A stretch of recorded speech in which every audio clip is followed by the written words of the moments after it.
Hey Terry, how you doing this morning, my friend? Really good. And you? I'm doing pretty good. You ready for another Saturday of picks at Belmont Park this weekend and opening weekend?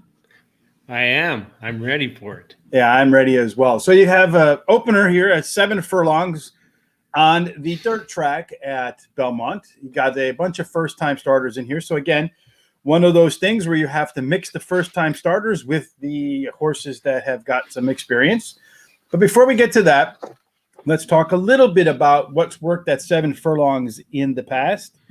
So it looks like it's a pretty fair distance, 7. So roughly about 1 out of 5 horses goes wire to wire. So about 20%. And then, but about 50-50 in terms of pace, early pace versus stalkers, closers. So it's a pretty fair track. Looking at post position, Terry, it's really fair. No post position seems to have an advantage over any other position. As far as jockeys are concerned, of course, this is based upon previous Belmont data because there's only been 2 days of racing so far at Belmont. And half of the races so far at Belmont, though, Terry, have gone wire to wire. But if you're looking for jockeys that you want to maybe look at 7 furlongs on the turf, that would be Jose Lascano, of course, Irad, Joel Rosario, and Jose Ortiz. They seem to have performed the best.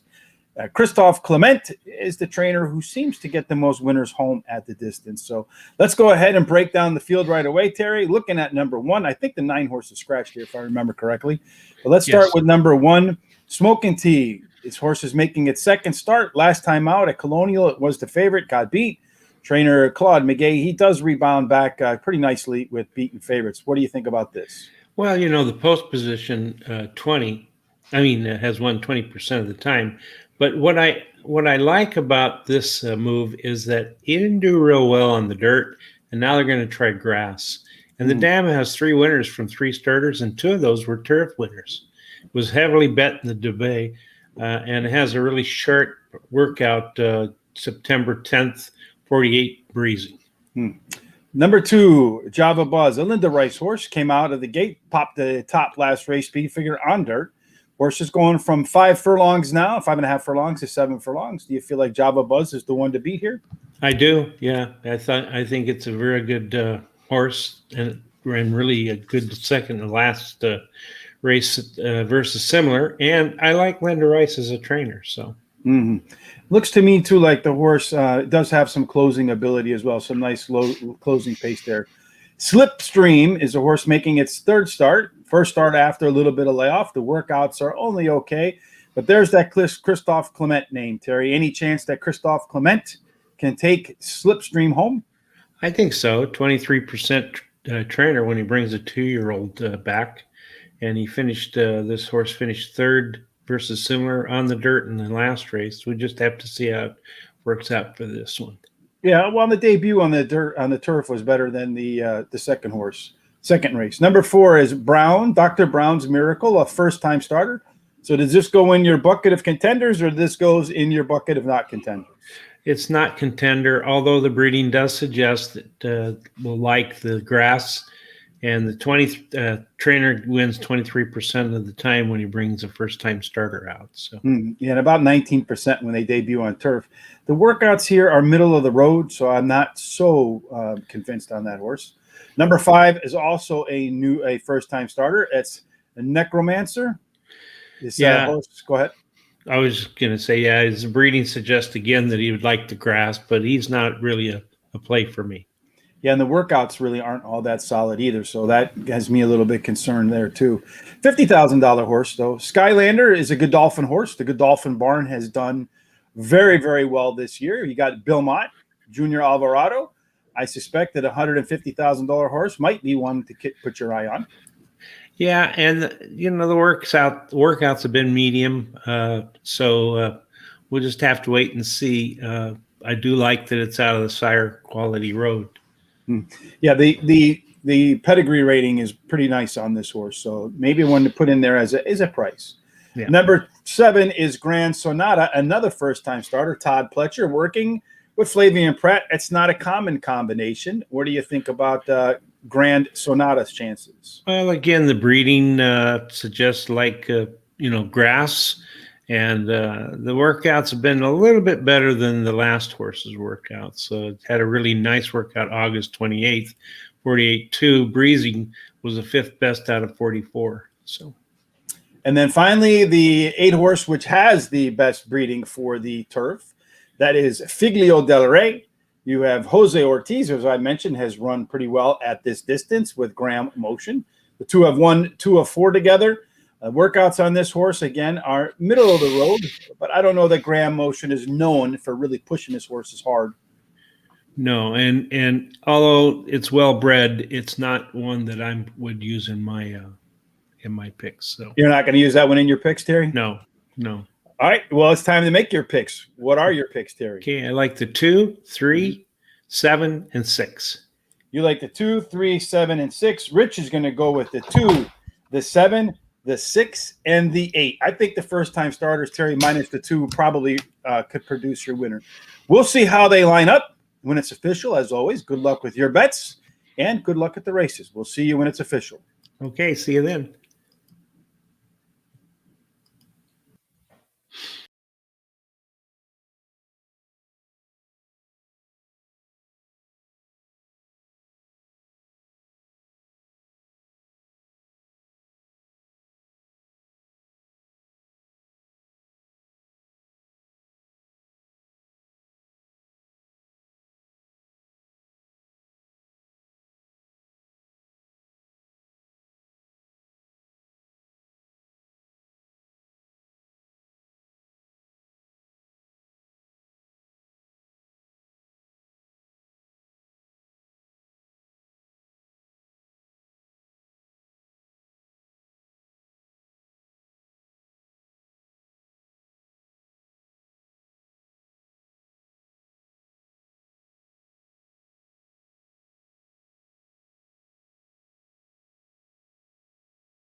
Once again, Terry, I do not listen to myself. I mentioned Christophe Clement being the top trainer at the distance, and of course, he wins the first race at 7 furlongs on the turf, just like he's done many, many, many, many other times. Yeah. Go ahead. No, I was going to say, yeah, I agree. Between that horse and the number 2 Java Buzz, I was having a hard time just deciding which one to put on top. And of course, I picked the wrong one as I usually do. But Well, you had him as your third pick, and you had the 7 when you're as well. So you had the exacta there, Terry. yeah, I just took the 3 out. I thought maybe between the 2 and the 3, the 2 might be better. I should have went with the trainer, but I figured the first time starters might show better than they did. They didn't show very well at all there. That's when you make that choice between the first time starters and the experienced ones. If you get it wrong, you're gonna get it wrong, right? yeah, And I find that they either all perform well or they all usually don't perform well. In this case, the 7 horse did perform better than most of the others, but still the first time starters really struggled relative to the experienced horses for sure. So if you're new, folks, you see on the bottom down there on YouTube, please follow us on YouTube, or you can keep up with us on Twitter or Facebook at Racing Radar. Of course, the mothership is horseracingradar.com, where we have a lot of picks, we have a lot of news, and of course, we have a ton of videos on Horse Racing Radar, as well as our YouTube channel. Terry, race number 2 is 6 furlongs on the main track. It's probably the most common distance at Belmont Park. When we come back, we'll talk a little bit again, which trainer might be the one we want to target this time and which one I'll forget to pick. all right, sounds good to me. All right, we'll see everybody 10 minutes to post for live analysis for race number 2. We'll see you then. See ya.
Terry, as I mentioned, race number 2 is a claiming $16,000 race with a purse of $42,000. Don't know that I mentioned that before, but it is 6 furlongs on the main track. So when I go ahead and look at, I went back and looked at about the last 120 or so races at 6 furlongs at Belmont. So stretching back a couple of meets at 6 furlongs on a fast track, and found that you better be pretty fast.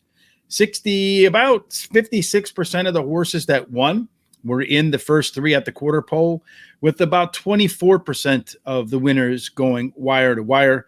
And also found, Terry, that the inside draws, I got that wrong. About 40%, I was looking at the post positions, about 40% of the winners on a fast track went wire to wire, with 76% of them being in the first 3 at the quarter pole.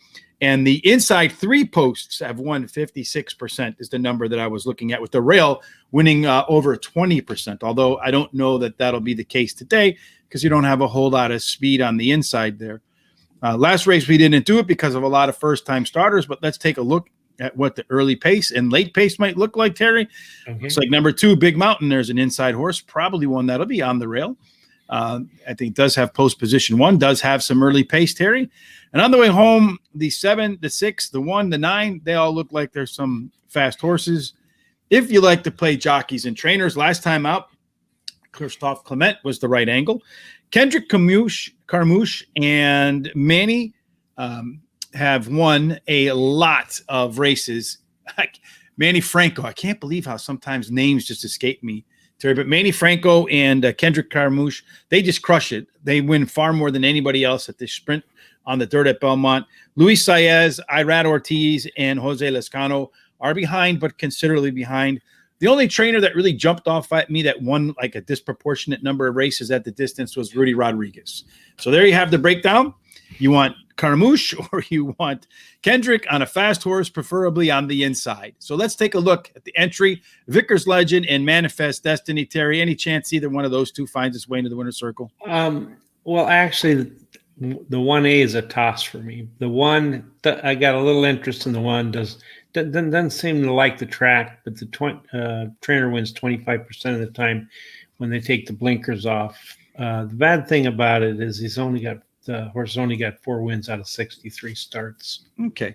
Horse number 2, as I mentioned, could be fast out of the gate. Dylan Davis, Big Mountain. Terry, what are your thoughts on Big Mountain? Yeah, he's got an early speed running style, which will help his chances. So. Does have some of the fastest early fractions than any horse in the field. Number 3 is Blew It. There's Manny Franco right there for you. I've been at Belmont twice, Terry. He is dropping in terms of purse from $95,000 to $42,000. Does Blew It have a chance? Yeah, I think so. I didn't take him as one of my top 4, but he does have the highest average money won per race than any other horse. Mm-hmm. And then we have number 4, Baby I'm Perfect. Rudy Rodriguez owns the horse. Kendrick Carmouche, there you have top trainer, top jockey, top horse, Terry. Yeah, it's ran second versus similar last race at 7 furlongs and now cuts back to 6 furlongs. So the early speed style will also help his chances. And he's increased the speed figure a couple in a row. So I like that. Second start after reclaimment, Rudy Rodriguez is a 21% winner. Joycey has pizzazz, but does Joycey have a win in him? Well, ran a closing third after a 2-month layoff and has liked the track in the past, and the distance was not a problem. So, yeah, it's another horse that's got some consecutive speed finger increases coming in from Finger Lakes. Not a big fan of that unless it's the Englehart training family. Number 6 is Regal Quality, Rob Atras, Irad Ortiz. I mentioned Irad's name in there as one of the top jockeys. This horse doesn't look like it's very fast out of the gate, though. No. The trainer does win 27% of the time after they've claimed a horse, but the speed rating really dropped between the last 2 races. So. Mm-hmm. Definitely look like a little regression there. Mm-hmm. Number 7, Winning Drive, is making its first start since July 10th. Horse raced at Belmont once with a third. Nice close last time out. Any luck for number 7? Will become the hardest latest, I think. Yeah, I like number 7 a lot. Won 2 out of the 6 races this year, and 5 out of 10 at this distance has won that many. So he ran third last race. Number 8, Taylor Mist. This is a toss for me. The last 2 races were brutal. Horse probably needs it hasn't really run it. 2 wins in the last 25 races. Probably not here. No, it's a toss, although it surprises ever so often at a Yeah. big price. Well, it'll be a big price today. Number 9, Yeah. Summer Bourbon, Terry. So a horse that should be amongst the early pace as well. Jose Lascano, again, one of the jockeys that does pretty well. 9 wins in 31 races at the distance. Just 3 wins in about 22 races at any other distance. Yeah, this horse has got a really good chance. Won last race at Belmont and has the highest last race speed rating. 100% of the time the trainer wins the race when he brings a horse back that's been off 46 to 90 days. He has the highest speed figure at today's distance, and the best start speed is the fastest among today's starters. Finally, number 10, Terry, last time out, showed some speed, kind of tailed off. Looking back at its history, looks like sometimes the second race looks a lot like the first, but worse. Yeah, last race he steadied at the mile and 16th. I mean, at the 16th pole, and he's eligible to improve after the second start since the layoff. His early speed running style could help his chances. All right. So a time for you to make your picks, Terry. I feel like we're going to hit this one nicely. What do you like? I like 7, 9, 4, and then 5. 7, 9, 4, 5 for Terry. Rich is going to go ahead with the jockey trainer combo, and I'm going to go 4, 3, 9, 7. That's how I'm ranking them. We'll find out how they stack up when it goes official, Terry. Good luck with your picks, everybody. Baby, I'm perfect. LOL. Says, baby, I'm perfect. Yes, baby, I'm perfect is perfect. I agree with you. Number 4. Got that right jockey trainer combination there with Rudy Rodriguez being the owner and the trainer. I always do like when I see that. And Kendrick Kermouche, who has done very well. 4 and 6. Nice exacta. Ice cold exacta. Hopefully you have the ice cold exacta, Terry. Hopefully one of us and has our pick in the winner's circle. We'll see everybody when it is official.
Well, Terry, we both have the 9 and the 7 Yep, and the 4 in our picks, right? that's right. So Yep. that trifecta right there for 50 cents paid $189.50. I had the 3 in mine, and if you put a 10-cent superfecta together with my 4 picks, that 10 for 10 cents, that superfecta paid $171.25, Terry. So we covered the cost of admission today. That's right. Yeah, we're starting off pretty good today, I think. Mm-hmm.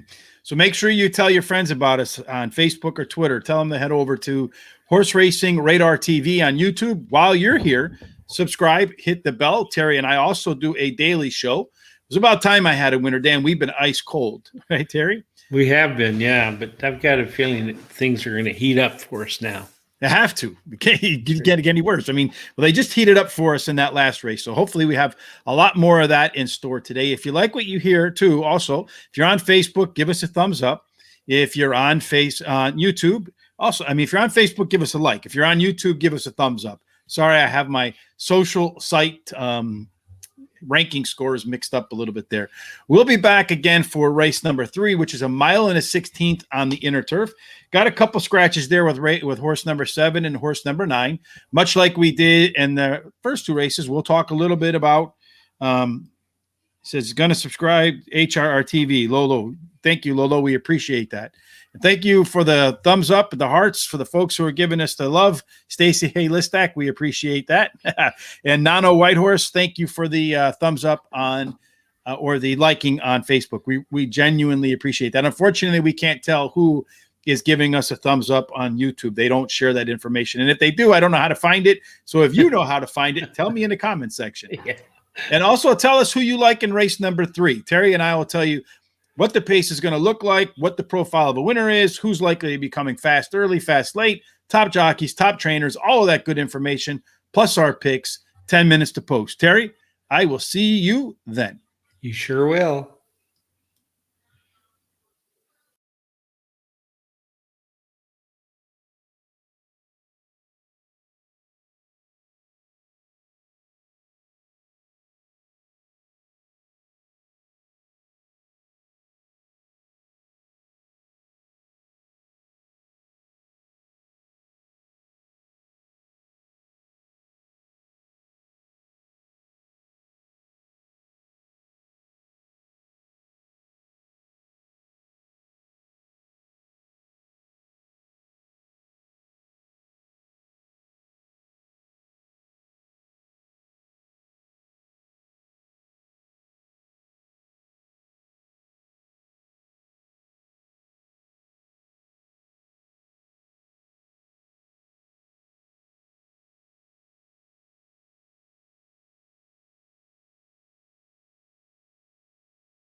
Hey, Terry, we're back for race number 3. It's a maiden race again. You have $90,000 maiden special weight. That's the purse.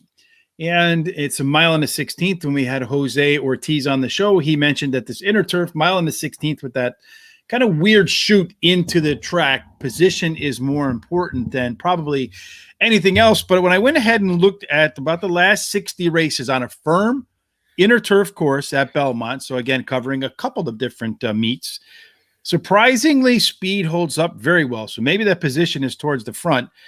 The horse that's been on the lead has gone on to win more than 20% of the time inside the first 3.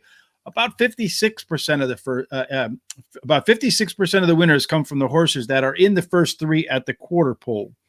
As far as the post positions are concerned, they don't really matter. They win at all pretty even rates, so it doesn't matter if your horse wears a 1 or, in this case, an 8. I think is the last horse in the field. Looking at the jockeys, Irad Ortiz and Javier Castellano have won the most, a little bit more than Junior Alvarado. It's the first time we've seen his name pop up, as well as Joe L. Rosario. Those are the 4 that seem to win the most at this unusually shaped race.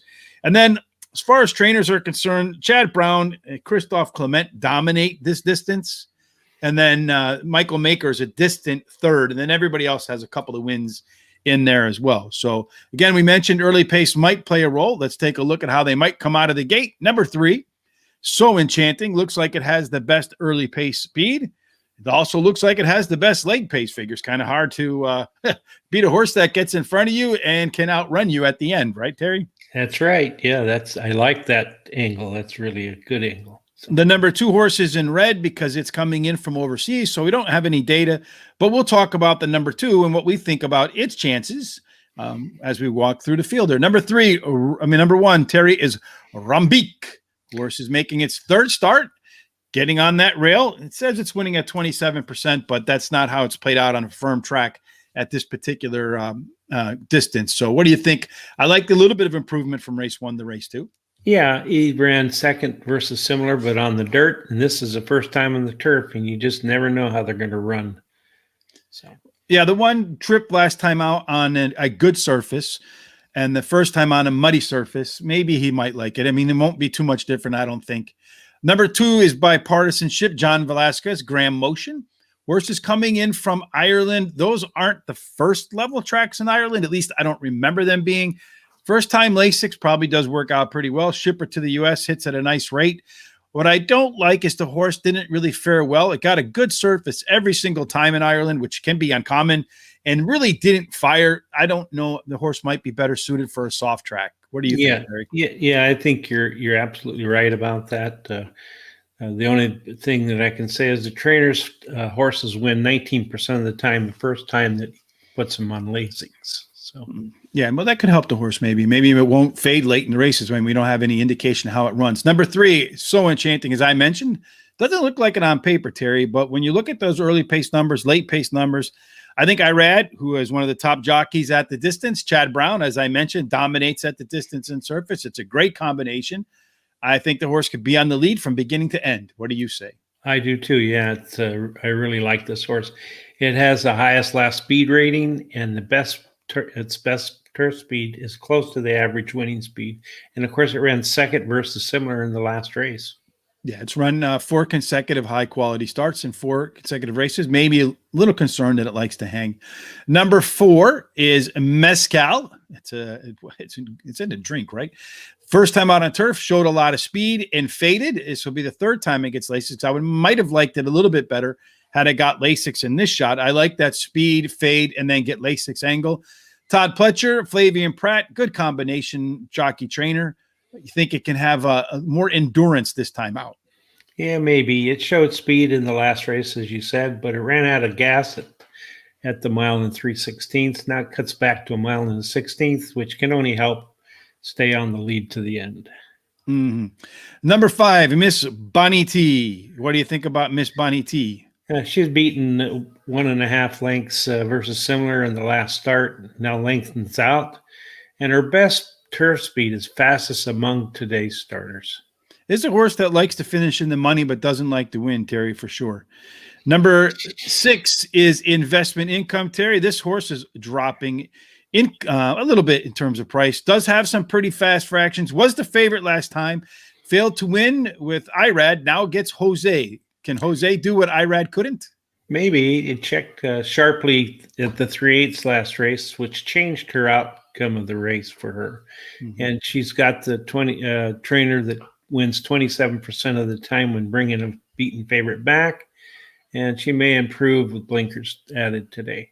Live in 5 is scratched. Number 8, well, it was the main track entry. So number 8, Ingress, has the top pedigree for the distance. Ran for $100,000 last time out.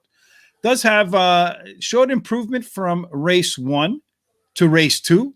Should it be better in race 3, Terry? You feel like, yeah, because it ran a much better speed figure on turf than it did on dirt. Yeah, I think so, and it's probably she's probably going to improve while returning to a route. Mm-hmm. And like you said, her best turf speed is close to the average winning speed. So, yeah, and you have Junior Alvarado on the horse, and as I mentioned, Junior is one of the better horse jockeys, but one of the better horsemen at the distance and surface, Terry. So that wraps up the field. Now it's time to do what we always do, and that is to make our picks. Loloy says he's going to Ortiz, ice cold Ortiz double. I mean, exacta. Terry, right. what are you going to do here? I'm going to use the 3 with the 6 with the 5 with the 2. We have the same horses, similar order, Terry. I'm going 3, 5, 2, and 6, though 8 horse does concern me. We'll find out how they line up when it goes official, folks. As always, good luck with your bets, and we hope, Terry and I, to see the 3 in the winner's circle. See you then. See you then.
Ice cold trifecta you hit.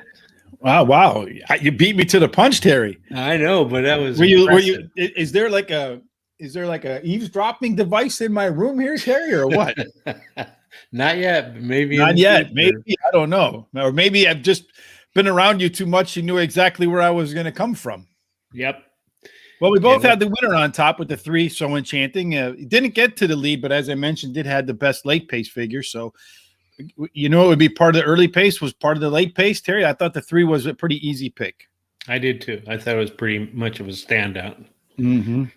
And then a 50-cent ice cold trifecta, Terry paid $27.62. Unfortunately, neither of us had the 4-horse, so we did not have the superfecta, right? No, that's true. We didn't. So, But I'll take the exacta and the superfecta. I mean, the trifecta. Well, 2 exactas, a superfecta, and back-to-back trifectas in races 2 and 3. So hopefully we can continue that in race number 4, which is the first of 3 really long stakes races today, Terry. It's a 1 5/8 miles the next race.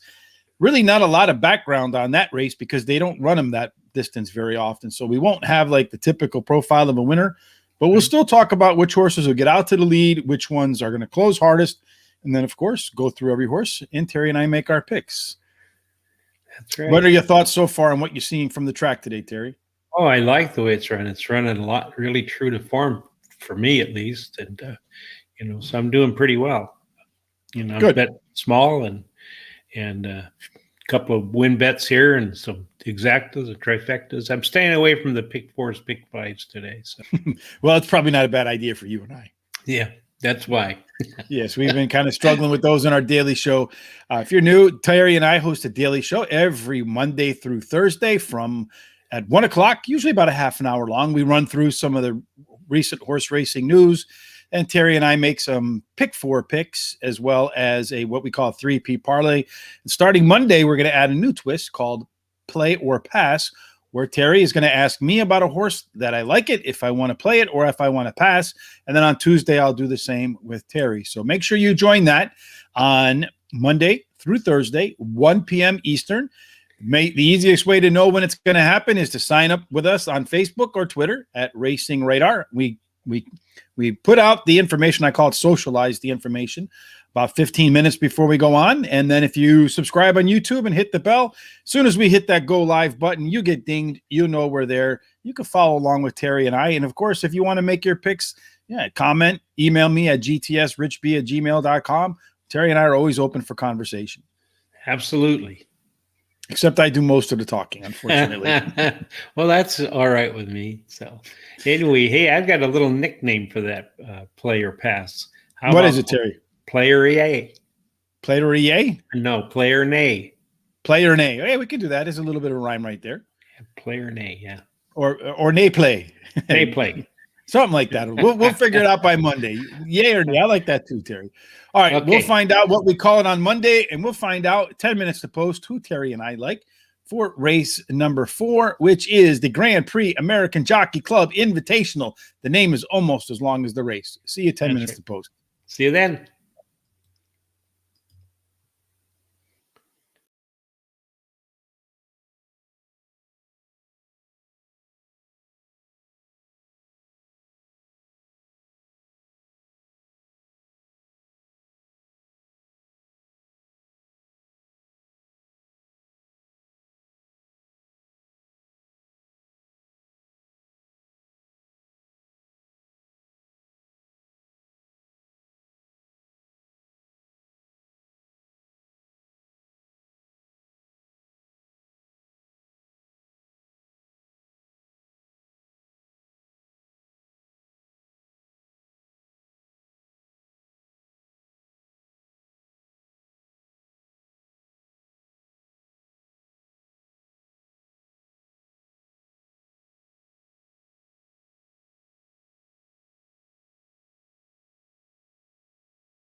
As you can see on the BrizNet sheet, it is the mile and 5/8, $300,000 Grand Prix American Jockey Club Invitational Stakes.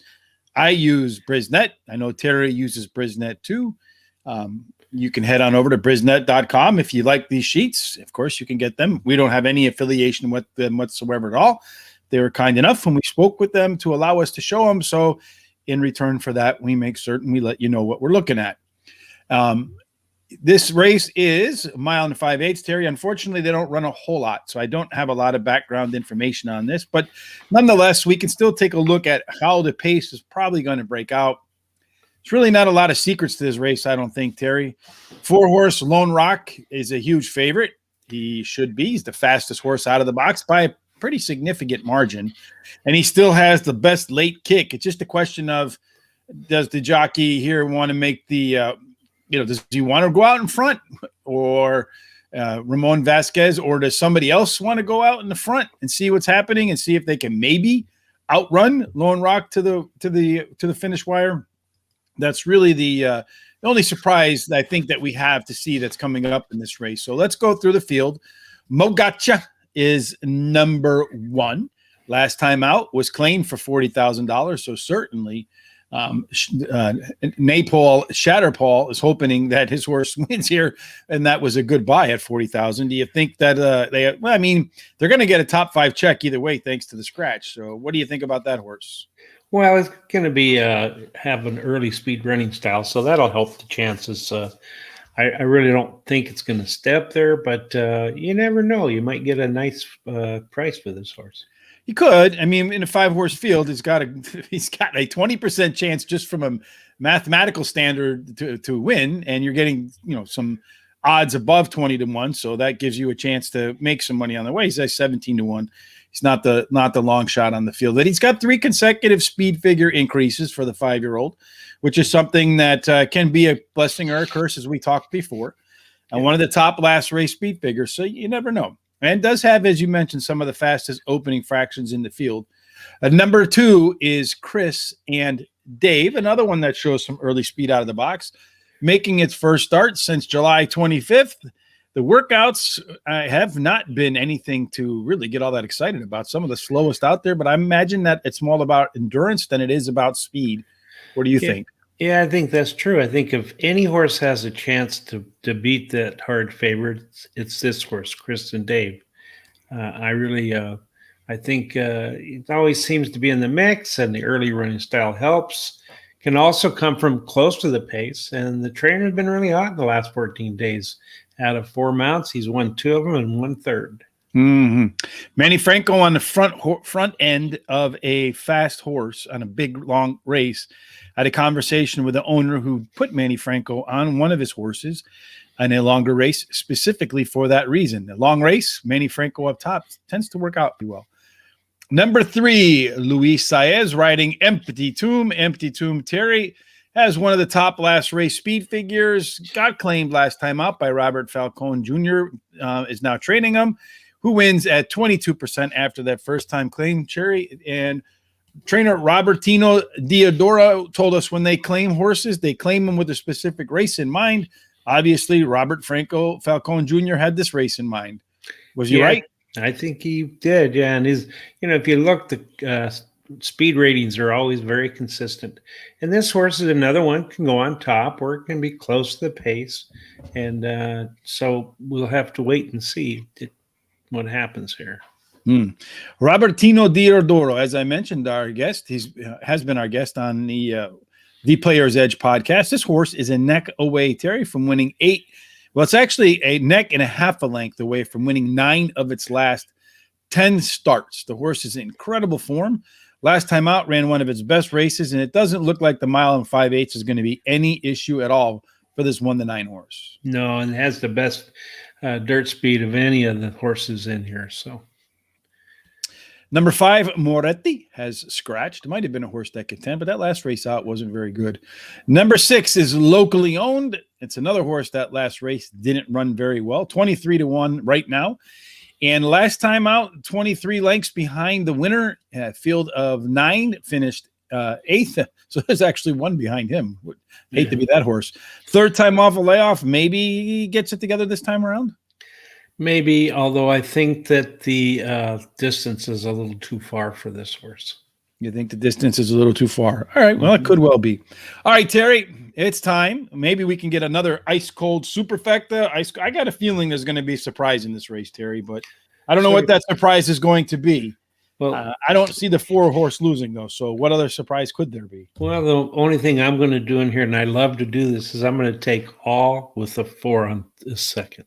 So that's going to be your bet, all 4? That's it. And hope that, yeah, I mean, if you get some of those other ones in there. But what about how, as far as your ranking them is concerned? Oh, okay. I forget we got to do that, huh? Yes, we do. Okay. 4, 2, 3. 4, 2, 3. I'm going to go 4, 2, 6, and 3. We'll find out how the short field in the first stakes race today lines up when it goes official. Loloy says he likes the number 2 horse, Chris and Dave. Yes, Terry and I both have Chris and Dave as our second horse. I think from a betting standpoint, Terry, you're right. You have to try to beat the 4 horse for sure. If you're in a vertical race, in other words, you're a pick 3 or a double or something along those lines, or this one starts the pick 5. So I think you have a choice. You either single the 4 or you don't put the 4 on your ticket. Those are the 2 ways you got to play it. I agree with that. And if you don't put the 4 on the ticket, then you got to put the other 4 on the ticket. You know what I'm saying? Because any one of them could win, because there's not much difference between any of the above. All right, we'll find out how they line up when it goes official. I got a funny feeling that the right way to do it, Terry, would be to single the 4. We'll see if that's how it plays out, and we'll talk about it when it's official. See you then. All right, we'll see you then.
Well, Terry, you played that one perfectly, putting to 4. I got a feeling Robertino is going to have a different jockey on that horse next time, though. Probably, yeah. And yeah, I do that a lot of times when there's hard favorites like that. And I usually do a $5 exacta and put all on top, and then the favorite second. So I did pretty well. Yeah, well, I don't know if you did it for $5 or not, but that exacta paid $27 and change. Yep. So that was for $1. And then Maggie Wolfendale, very happy there. You see in the show there as I was watching, because her husband, Tom Morley, was the training jockey there. So congratulations on that. And he says he's all in on 220 and lost wholly. All in for 20 odd and lost wholly. I'm not quite sure what that means, but all right. I think that I said there was going to be a surprise in that race too before we went in there, Terry. Yeah. Yes. Oh, well, I see here somebody put $100 to win on the number 2. Someone put 100 to win on the 2. Well, the 2 didn't win, unfortunately. Looks like someone put 20 and lost, though. I don't see anybody on the 2 in there. Oh, okay. But we'll see if we can find a winner in the next race, Terry, right? Yeah, sure. I think so, yeah. Which is a 6 furlong race. I mean, you picked the right call right there, Terry. I mentioned I thought there might be an upset. Had the 6 as my third pick, so you did, yeah. Would have been an opportunity to hit exacta there as well.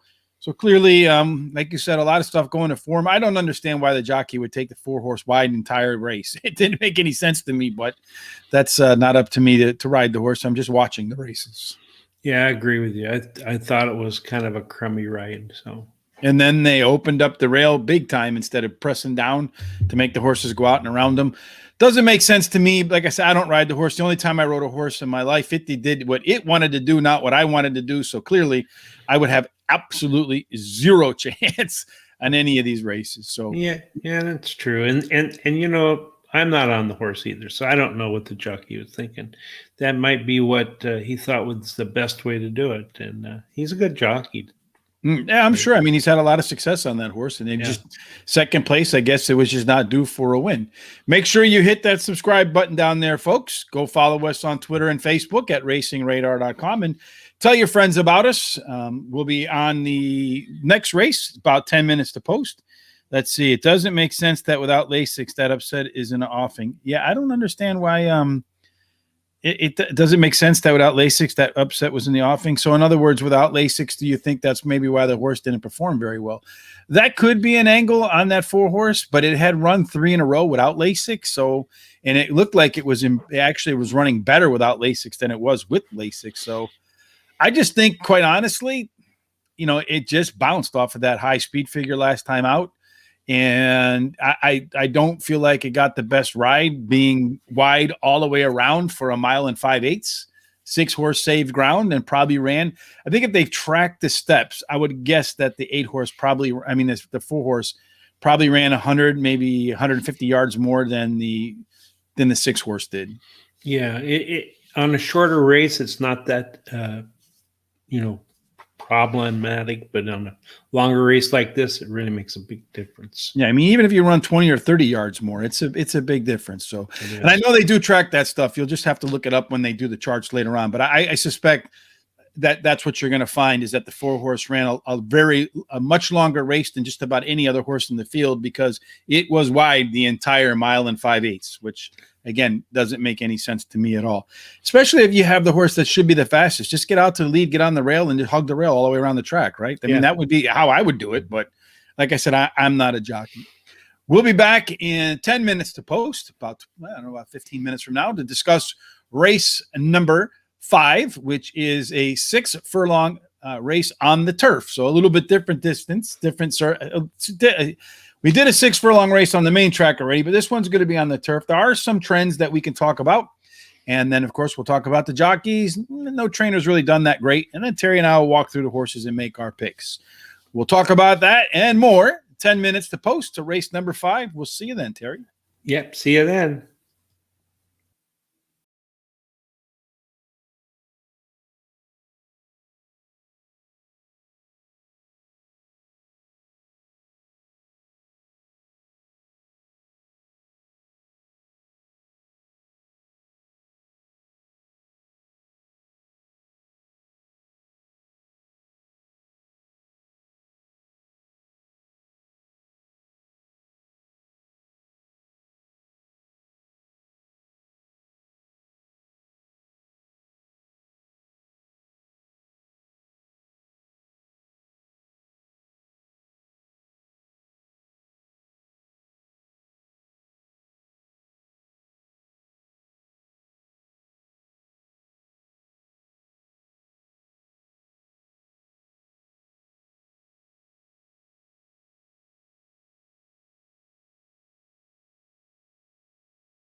All right, Terry. So this race is 6 furlongs on the turf.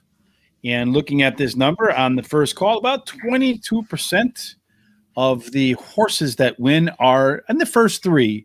About 22% are actually winning at the rail. So that's, winning at the first call. So about 22% go wire to wire. About 56% win in the first three. So it looks to me like you want to have a little bit of speed. It looks like outside speed might be a little bit better than inside speed, Terry, because 19 of the 33 winners carried posts or war numbers 4 or higher on the way out of the gates. As far as jockeys are concerned, you got Irad Ortiz, and the name shows up here for the first time, Eric Cancel, and Joel Rosario. Those are the top 3 jockeys at the distance and surface. No trainer really stood out to me, Terry. Nobody really won more than 2 or 3, so it doesn't look like a specialty distance in terms of a trainer perspective. Let's look at how the race might play out in terms of pace. You have the 11 horse, looks like it's going to be the fastest out of the gate, then the 4 and the 5, and then on the way home, you have the 1, the 13, and the 2. I don't know how much late pace will make a difference because it does seem like early pace is the way, although 13 looks like it has a good mix of early pace and late pace along with the 4. Let's go ahead, Terry. We got about 6 minutes here to go through the horses, so let's run down them pretty quick. Number 1, Can't Hurry Love. Luis Saez, the horse, ran basically the same race in its first 2, took a little time off and put some average works in. Yeah, it's been off, though, for 2 months and hasn't ever raced on the grass. So, it's kind of a question mark. Mm-hmm. And number 2, My Cara Mia Mine. Horse missed by a neck last time out, so it was pretty close at 5 furlongs and at 5.5 furlongs on the turf. So that extra half a furlong might have been a difference. Dylan Davis already has 2 wins on the day, and the horse is moving down about $10,000 in purse money. Is that a big enough class drop? Well, I think it's a pretty significant one. It has the best turf speed. It's fastest among the starters, and it has a sharp workout. Belmont 4 furlongs on a good track. 48 and some change, 7th out of 21 workouts. Number 3, I'll Go All In. Own Richie's World Stables. I own this one, Terry. I don't really, just like the name. Moving to grass, not a big fan of the Parks to Belmont, Parks to the New York Circuit angle at all. So I pass for me. Okay, yeah, that's pretty much. Although the Dam has had 3 winners from 4 starters and 3 turf winners. So it may improve. They're adding blinkers, but I'm going to pass. Here's Irad, who is on this horse. Number 4, Carbon.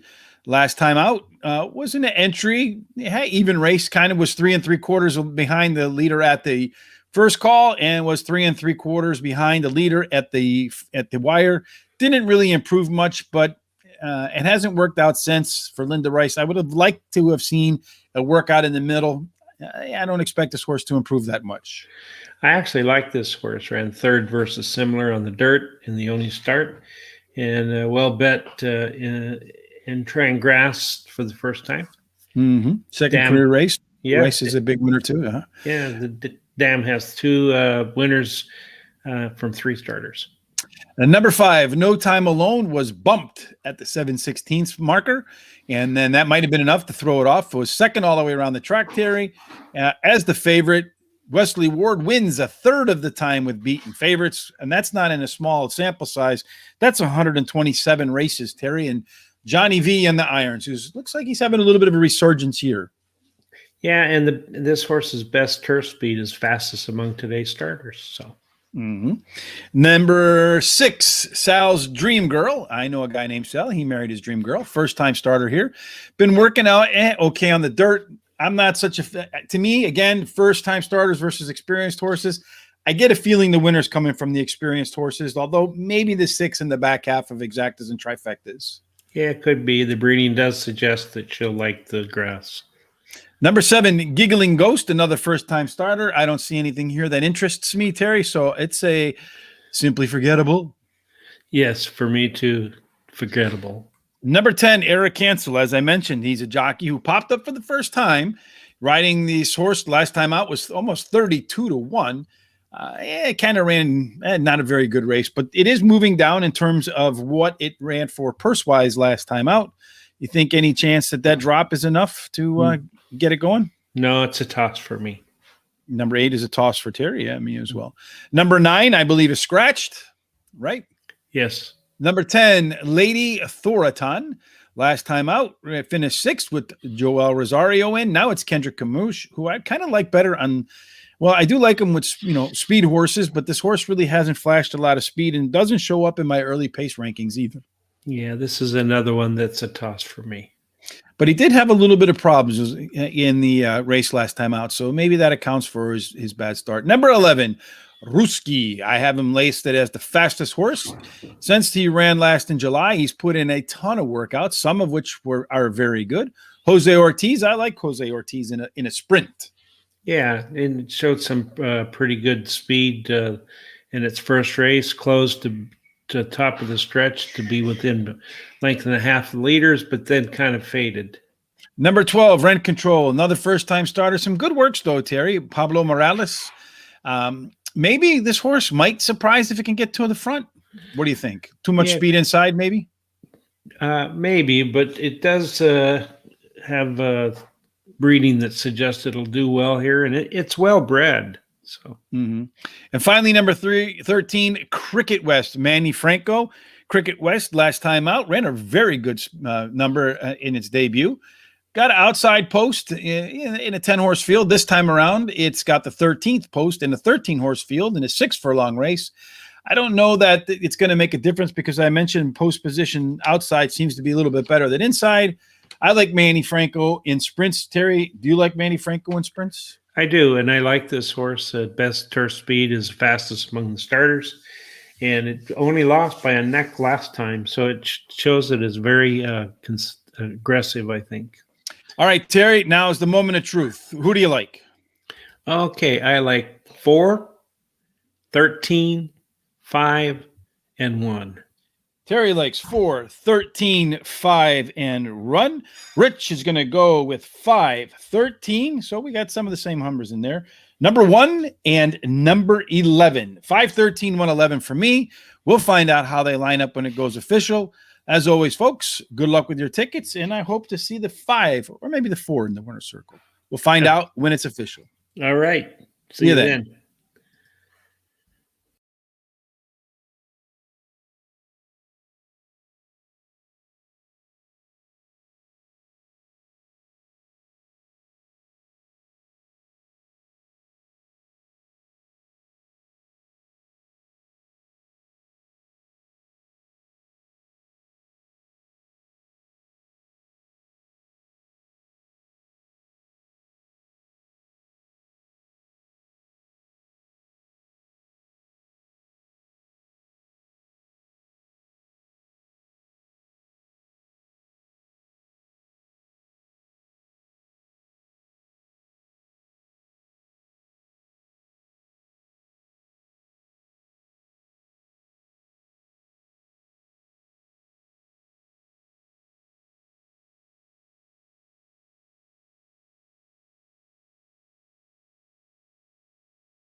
Somewhere. I got to go visit a doctor to get my brain checked, Terry. Do you know why? No, you tell me why. So I made it a point to say that a name popped up on the screen for the first time in terms of a jockey that shows up at the distance. What was his name? Oh, I don't remember what Eric he said. Cancel. Yeah, that's right. Eric And who won the race? Eric Cancel. Yeah. Unbelievable. I mean, you throw that out there, you realize, maybe that's his favorite distance. Why not just put him in fourth at least, right, in your ticket? Well, that's true. Yeah, we could have done that. So, and I'm amazed. Did you see what the pick 5 paid? Probably a lot. 81,432. And the big reason is because that hard favorite was beat. Mm-hmm. So, well, that's a huge reason because a lot of people probably singled him. Oh yeah, and what you could have done. The first 3 races were pretty form fitting. You could have had those easily, and then dropped the hard favorite, took all and the rest of them, and all in this last race, because I thought this last race was pretty wide open. Or you could have just taken Eric Cancel since he does so good at the distance. Yes, you could have. Yeah, he. Well, we get another crack at another distance in a minute here, Terry. 6.5 furlongs for race number 6. Yeah. We'll see which jockey does best there. And maybe this time I'll put him on my ticket instead of ignoring my own advice. Or at least my own research. I wouldn't say it's advice, Terry. Yeah. We'll see you 10 minutes to post the race number 6, Terry. Okay, see you then. See you then.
6.5 furlongs. How much time?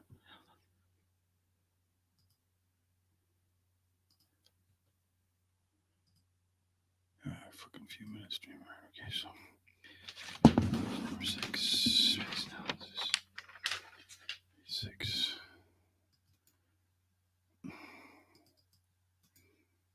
Copy. Paste. Delete. Sort by 259. Sheet. Which ones are first time starters? 2, 3, 5, 7.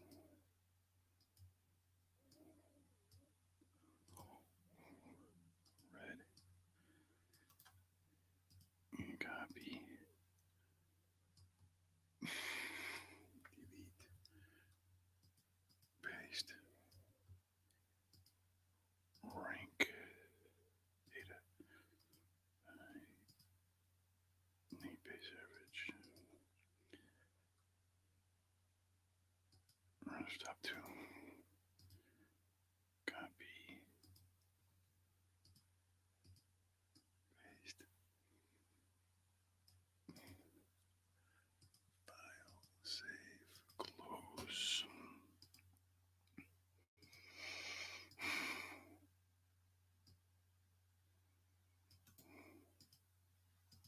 I have to field Terry's first time. Delete. So I'm gonna go with the first time starters. Delete, delete, delete, delete, delete, delete,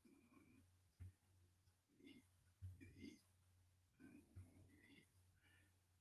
delete. Okay, fuck the first time starter Terry. Paste, paste, paste. Copy. Paste. Paste. Paste. 2 and 5. 2 and 5. Now, there you go. Paste. Paste.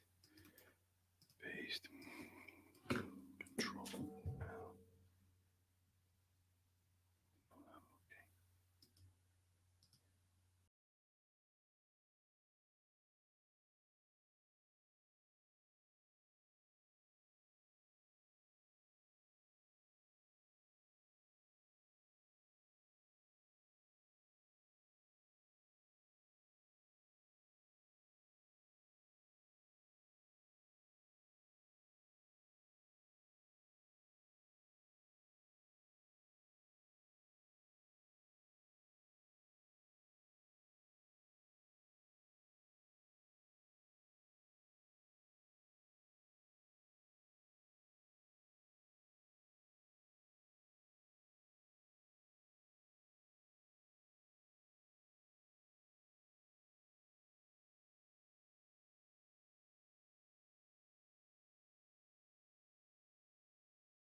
All right, Terry, we're off to race number 6.5 furlongs on the main track.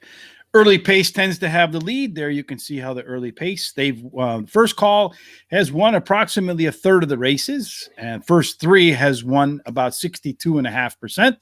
So there you can get a sense of how the horses might play. It's a horse race that has about half the field is first-time starters. The other half of the field is experienced horses.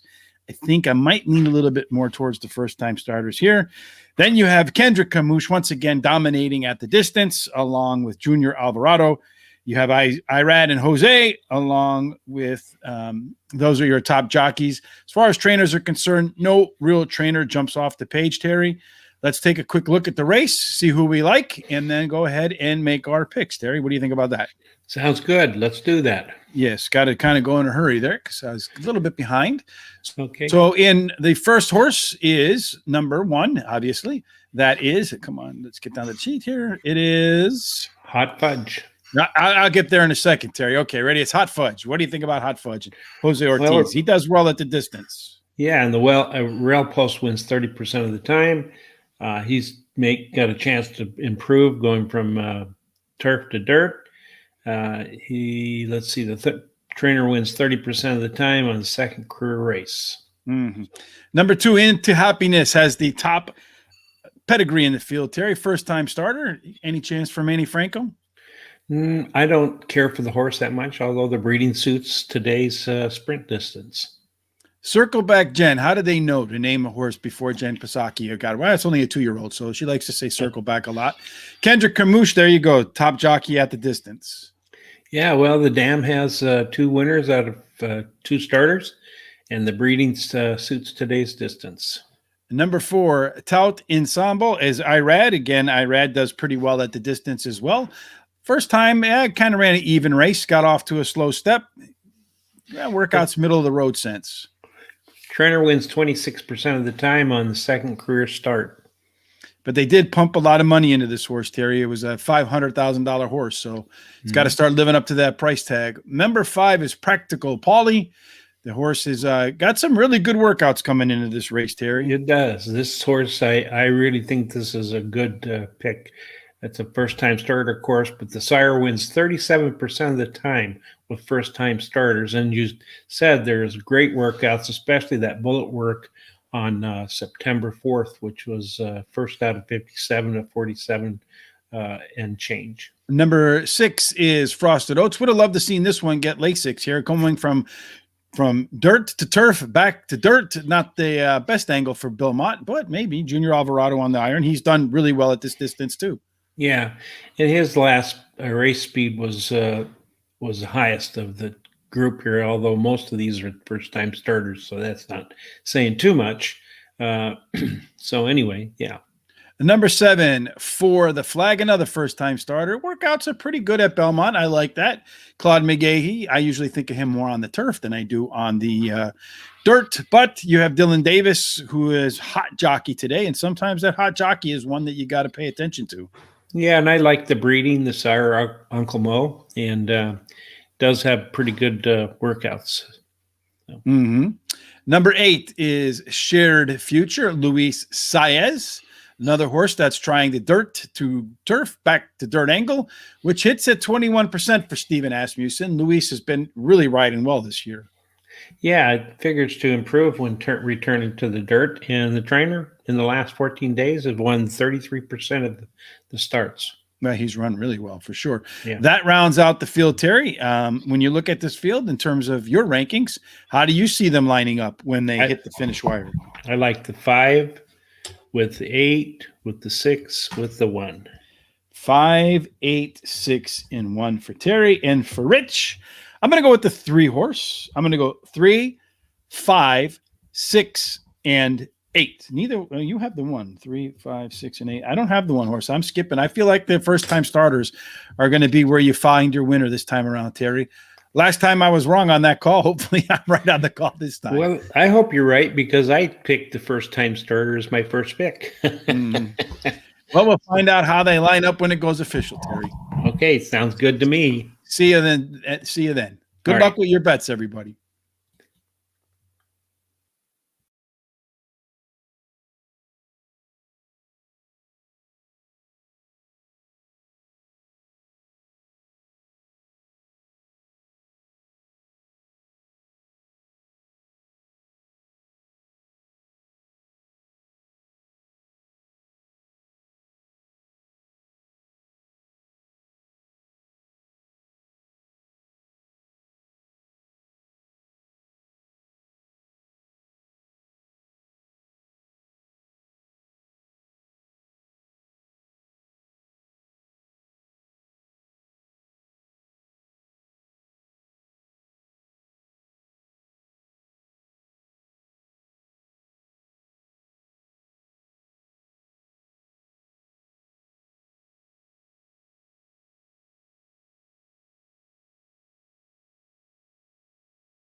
Lolo gives us the boom on horse number 1 there, Terry.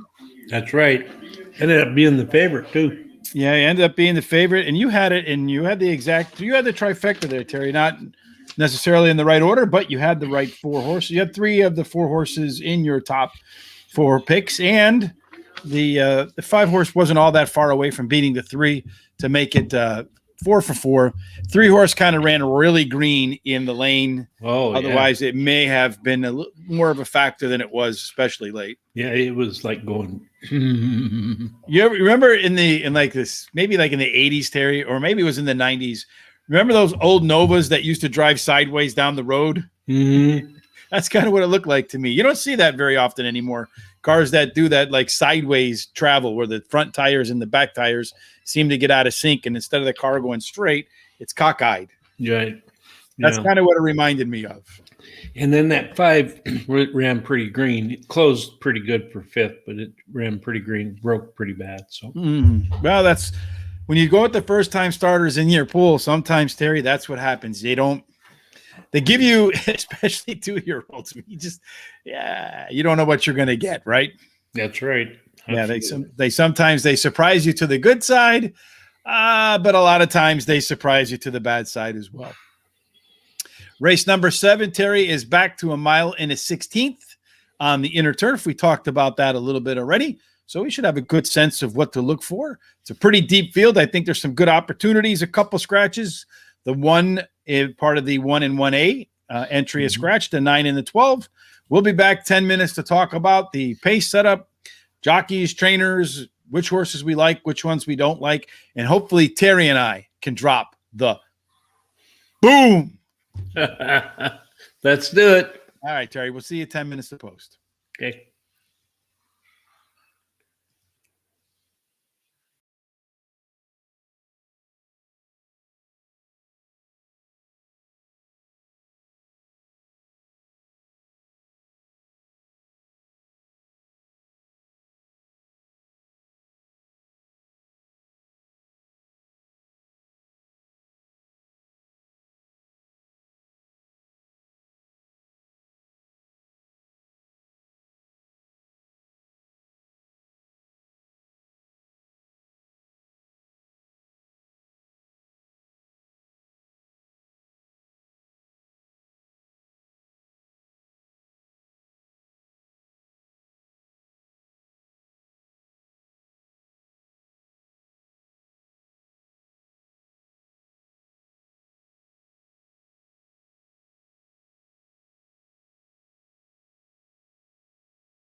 So it's race number 7. It's the first leg, Terry, of the late pick 5. I don't think there's a single in here. Well, there is a single in here. The question is, which one is it, right, Terry? Yeah, it's true. Yeah. There's always a single. There's always a winner. The question is, which one is the winner? So it's a mile and a 16th on the inner turf. We talked about that a little bit earlier, where the horse that gets out to the lead does have a pretty good chance of winning. About 24% of the horses go wire to wire. Inside the first 3, greater than 50%. So you kind of want to have a faster horse, if you will, at least be forwardly placed. It doesn't really matter which rail you break from, as the post positions don't really seem to influence the outcome. Again, jockey Jose Ortiz told us it's really about positioning, going down that chute in the middle of the track onto the main course, or the main inner turf course there. And then as far as jockeys are concerned, Irad, Javier Castellano, Junior Alvarado, and Joel Rosario are your top jockeys at the distance. And then Chad Brown and Christophe Clement dominate, along with Michael Maker as your trainers. As far as how the horses might look as they come out of the gates, you might find number 11, Eyes on the Target, as the horse that has the best early pace figures. And then on the way home, and it's really, to be honest with you, when I went through the numbers, there's really not a whole lot of difference all the way down to like the 4 horse from the 11. So that it can be any one of maybe 8 or 9 horses that get to the lead. On the way home, however, the 5 horse Southern District has an absolute late pace advantage over everybody else. And it's pretty common. The number, again, is pretty bunched up from the 10 Hidden Enemy all the way down to the 2 One Night Standards. Not much difference between that bulk in the middle there. So it should be a pretty exciting competitive race, Terry, all the way down to the finish wire. Let's take a look at the horses. The 1 is scratched. So there's your favorite angle. The trainer, Dale Bennett, scratches his 1, leaves his 1A in the race. Terry, are you going to play the horse coming in from Delaware? Yeah, I'm going to use that in my picks, of course. The breeding suggests he'll like the grass, and Dam has produced 2 turf winners, and he won his last race at Delmar. And so I'm not Delmar, but Delaware. Delaware, Yeah. So yeah, I like this horse. Yeah, and also it's the only horse in the field, really, it looks like to me, that ran a last race speed figure above par for this rating. But I'm not a huge fan of the Delaware to, as we talked about, Belmont angle, or to any of the main tracks. But it doesn't mean it can't play out once in a while.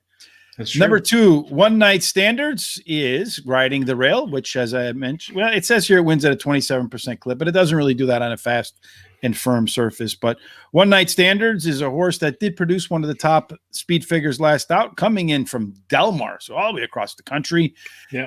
And so this horse looks to me like maybe one that you should consider.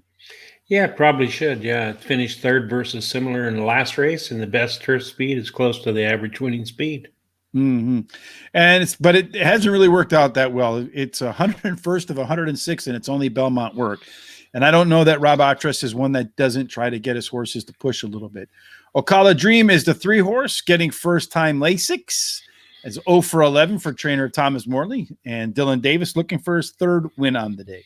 Yeah, he's got the best turf speed, is the fastest among today's starters, and actually won 2 good races at Belmont, 7 furlong and a mile and 16th, before running kind of a clunker at Saratoga.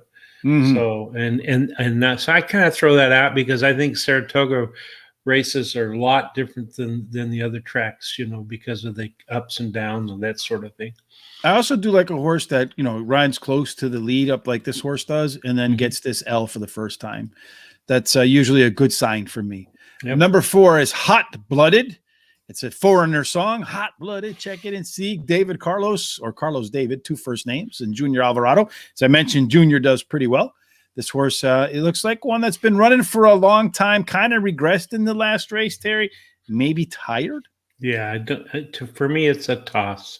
It hasn't done anything out of the last 7 races except for 1/3. So number 5 is Southern District. I misspoke last time when I said that the 1A horse was the only one to put a speed figure in above par last out. Southern District is the other to do that. Horse kind of faded at Saratoga, but you see 3 consecutive speed figure increases. I think this horse might like the return to turf, Terry.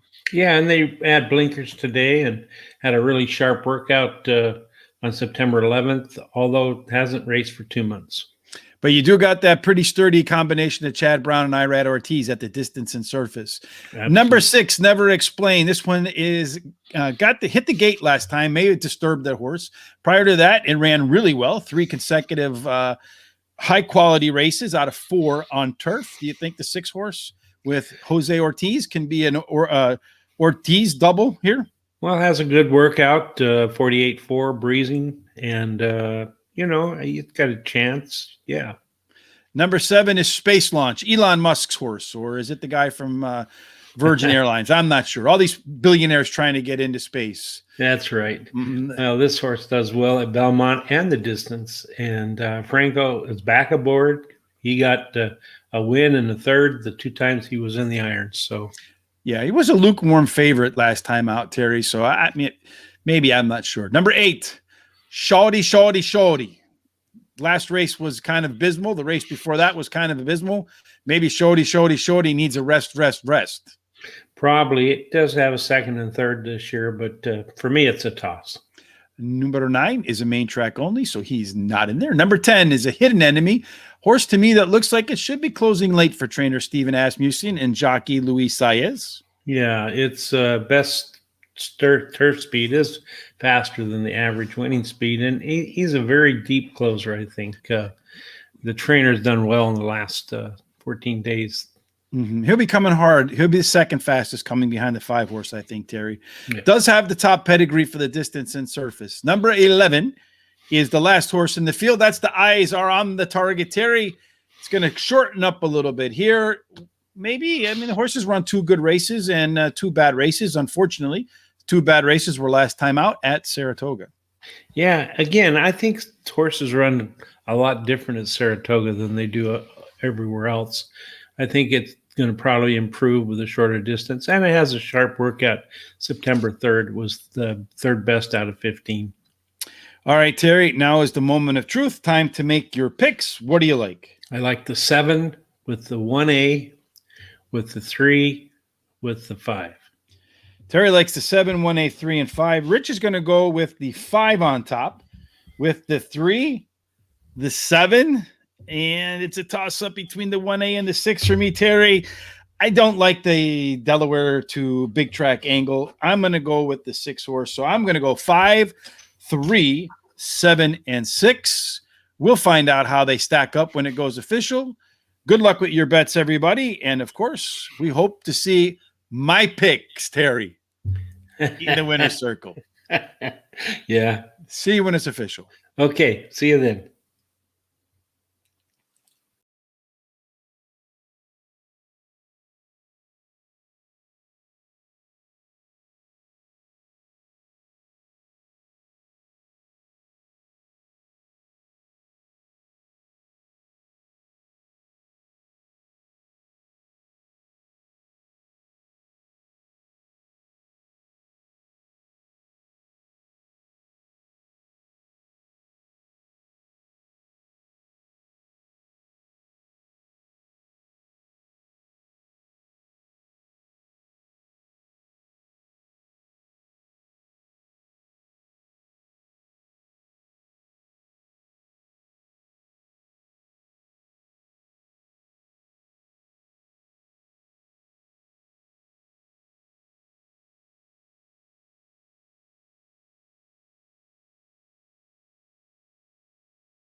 Yes, unfortunately, the 3-horse beat out Robert Caratalo's horse right there.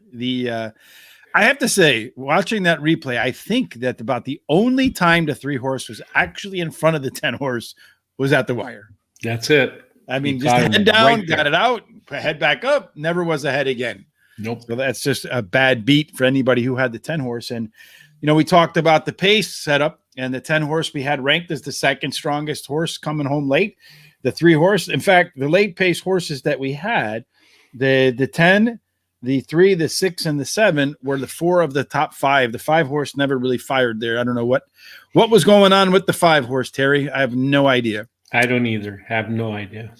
So now we're going on to race number 8 earlier this week on Thursday night in our The Player's Edge podcast, where Terry, myself, Swiss Army Sean, and 22-1, well, ever-changing odds, Tom. We just sat down and we talked with Tyler Connor, who's on a horse in this race, Terry. He said he liked this horse.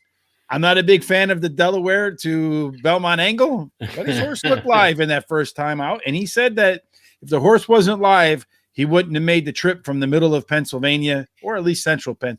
Hey, I think he says he's by Harrisburg, all the way up to New York City. So We'll see how that plays out, Terry. So if you're watching, make sure you hit the subscribe button along with the bell so that you know when we go live. You can also subscribe on Facebook and Twitter by going to Racing Radar, both for Facebook, Twitter. If you like what you see, please give us a thumbs up on YouTube. It helps us get up the YouTube rankings. You don't have to if you don't want to. We can't tell you what to do because YouTube would get mad at us. But if you do like what you see, we'd appreciate it. At the same time, if you like us on Facebook, it helps us go up their algorithms as well. And when we go live, you'll be notified. Yep. Terry, race number 8 is another 6 furlonger on the dirt. So we know you got to be fast. So when you're doing your handicapping, look out for those speed horses and keep your eye out for Kendrick Cramouche and Manny Franco. All right. We'll talk about which horses we like. 10 minutes to post to race number 8. And then we get into some super long. Oh, one quick thing, Terry, I wanted to bring up today too. The over at Churchill Downs today, the race for the 2020 Kentucky Derby starts. Yes, it does. Yeah, and the Kentucky Oaks. You got the Iroquois and the Pocahontas races. They're the first points races. They're also Breeders' Cup win and you're in races for the juvenile fillies and just the plain old juvenile boys. Very consequential day of horse racing today.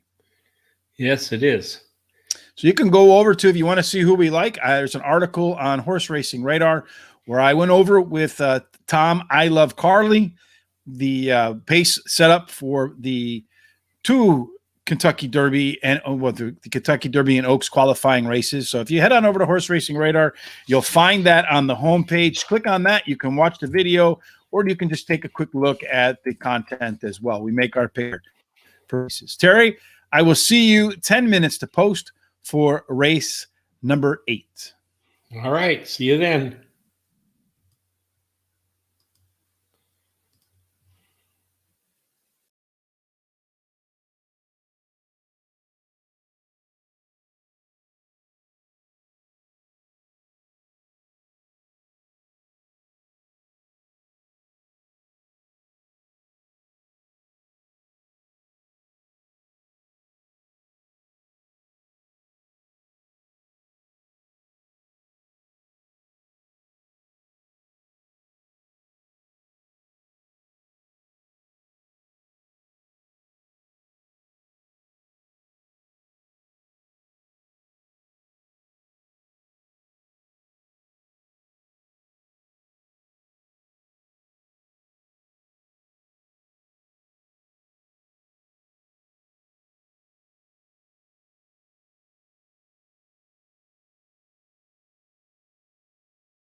So, Terry, race number 8, 6 furlongs, allowance $80,000.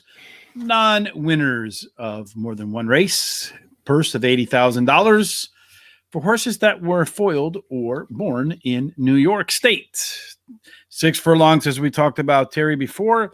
As far as speed is concerned, a high number of horses have won this race in terms of wire to wire, and almost 40%. Looking back at the past 117 races, and 76%. So 3 out of 4 were at worst in the first 3 at the quarter pole. So got to make sure you have a fast one there, Terry. As far as post positions are concerned, more than about 55, 56% of the winners wore a number 1, a number 2, or a number 3. So you kind of want to make sure that inside speed looks like it's the way to win this race here. As far as jockeys are concerned, as I mentioned before, at the 6 furlong, Kendrick Camuche and Manny Franco tear it up. Luis Saez, Irad, and Lescano are right behind. And Rudy Rodriguez is the premier trainer at the distance. But that he's got just 1 or 2 more wins than the next closest guy. So looking at the early pace, it looks to me like you got the 3, Beautiful Karen.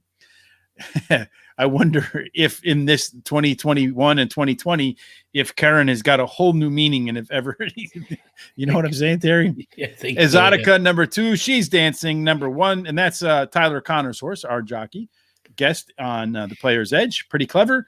Coming home out first, She's Dancing, Okay, Honey, pretty clever again. So you got some similar horses going from one spot to the next. Let's take a look at the field, Terry, starting off with number 1, Pretty Clever. Right now on the board, Pretty Clever is 4-1. Kendrick Camuche, there you go. Mark Cass could be a horse that shows some speed on dirt, as he has the 2 times he ran on dirt. Or yeah. She. Yeah, she's within a nose of winning her 2 races at Belmont. And she put in a terrible performance her last race at Saratoga, but was bumped badly in the stretch. She's returning to dirt, where she seems to like better than the turf. And she's got some of the top pedigree in the field, taking a little bit of a class drop, too, in terms of purse. Number 2, Exotica, is a horse that showed some speed last time at Saratoga, blasted out to the maiden claim at 25,000, win by 6 3/4 lengths. Terry, you think the horse can do a 4th consecutive speed figure increase? Well, she's got a good chance. I think she has the highest last race speed rating, and her early speed rating style will really help her chances. Beautiful Karen, as I mentioned, this horse could be the pace setter, Terry, for Eric Cancel. Name didn't show up on the distance as a jockey that tends to win on the speed horses. Raced at Belmont 5 times with a couple of thirds, nothing else in between, but does like to hit the board. Yeah, she does. And she has the best dirt speed among today's starters. So, yeah, I expect you're going to see some speed out of that horse for sure. If it can hold it is the story. A lot of honey, Terry. Last race out was just a bomb. The race before that was a bomb. The race before that was a bomb. Yeah. 4 bombs, 1 solid race, and 5 races, Terry. Looks like it's a mutter to me. Yeah, it's a toss for me in this race. All right. It's not muddy, so we got to pass. Number 5, Out First. Absolutely won't be out first in this spot, Terry, but he's taking a little bit of a purse drop in terms of this race. Did have one of the best speed figures last time out, but finished well behind Beautiful Karen. Yeah, it was bumped last time and pinched at the start, but actually this horse likes to run from the back and close. I just don't think this is the type of race that it belongs in. But Jose Lescano has done very well in 6 furlong speed races, so maybe horse can pull up in the back to catch a piece of the superfecta or trifecta. Number 6, you go from lots of honey to okay honey. That's the secret to a good marriage, Terry. Yeah. Is it the secret to a winning horse? I don't think so. This horse likes to run 4th. Yeah, well, maybe put it right in 4th and wheel everything on top of it. You have your superfecta. Yeah. Right? Number 8 does have a history. Number 7 does have a history of some pretty fast fractions. In fact, it has the fastest early fractions out of any horse in this field in any race that they've run in the last 10. But that probably came at Aqueduct, where sometimes you get a little bit quicker paces. Yeah, again, this is a horse that, four wide on the turn and 7 wide into the lane. But for me in this race, it's a toss. Gonna get rid of that one. Number 8, Handle the Truth. You Can't Handle the Truth, Terry. From God, I can't remember the name of the movie right now. Big time movie. What is it? Officer and a Gentleman. Ding, ding, ding. Yes. The synopsis are working. Third time's off a layoff. Terry can handle the truth. Get its Oscar nomination. I don't know. Won a real shocker last race, but I don't think it'll repeat. So Loloy says that 9, She's Dancing, is the horse to beat here. That's where we are. And that is our guest for this past week, Tyler Connor, wearing I wonder if he's wearing the horse racing radar pants today, Terry. Have you seen it on the screen? I haven't. No, I've been looking. I haven't looked. Yeah, the horses are coming out on the track right now. I'm going to keep an eye on it. Yeah, because Tyler is one of the jockeys that wears the mothership's pants. HorseRacingRadar.com is the name of the website. You can head on over there right now. Take a look at the podcast with Terry, Tom, Sean, and myself, along with jockey Tyler Connor, who loves to ride motorcycles, by the way, and says that you have to be a cousin's friend of Nicki Minaj to do those like extreme motocross tricks. That's true. Number 10 is Snicket. Terry, a lot of guys on the show like Snicket. 7-2, one of the favorites. I think he might have the horse racing radar pants on, Terry. I think he does. I think I see him right there. Yeah. That'll be cool if he wins. Come on, let's go, Tyler. Anyway, what do you think about Snicket? Okay, may improve by returning to dirt, has the highest speed figure for today's distance, and the best dirt speed is close to the average winning speed. Yes, Snicket is a horse that does have some fast early ability for sure. And the horse is another one that likes to finish in the money, but not especially second. Seems to have a love affair with second, particularly on the turf. And it is taking a little bit of about a $10,000 purse drop here. So maybe the 10 horses won that factors in the outcome here, Terry. So how do you rank them, my friend? Well, I absolutely love Tyler Connor's horse. She's Dancing. That's my first pick. Mm-hmm. And then my second pick is the Scotia, number 2. And then third pick is Pretty Clever, number 1. And then Beautiful Karen, number 3. So Terry's going 9, 2, 1, and 3. I hope Tyler wins with those horse racing radar pants. And I'm just not a fan of the big, small track to big track angle. I'm going to go number 1 over number 2, 9, and 5. I don't have the 3. I don't have the favorite. So we'll see how that plays out in the end, Terry. We'll find out how they all line up when it goes official. Loloy likes the 9 horse. Terry likes the 9 horse. I don't have the 9 horse on top. That means it's probably an L, not loser, but a lock. Lock in. Yes. We'll find out how it goes when it's official, Terry. See you then. All right. See you.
Well, Terry, the 3-horse held its speed this time around. It sure did. Yes, And I you didn't got have the them at all.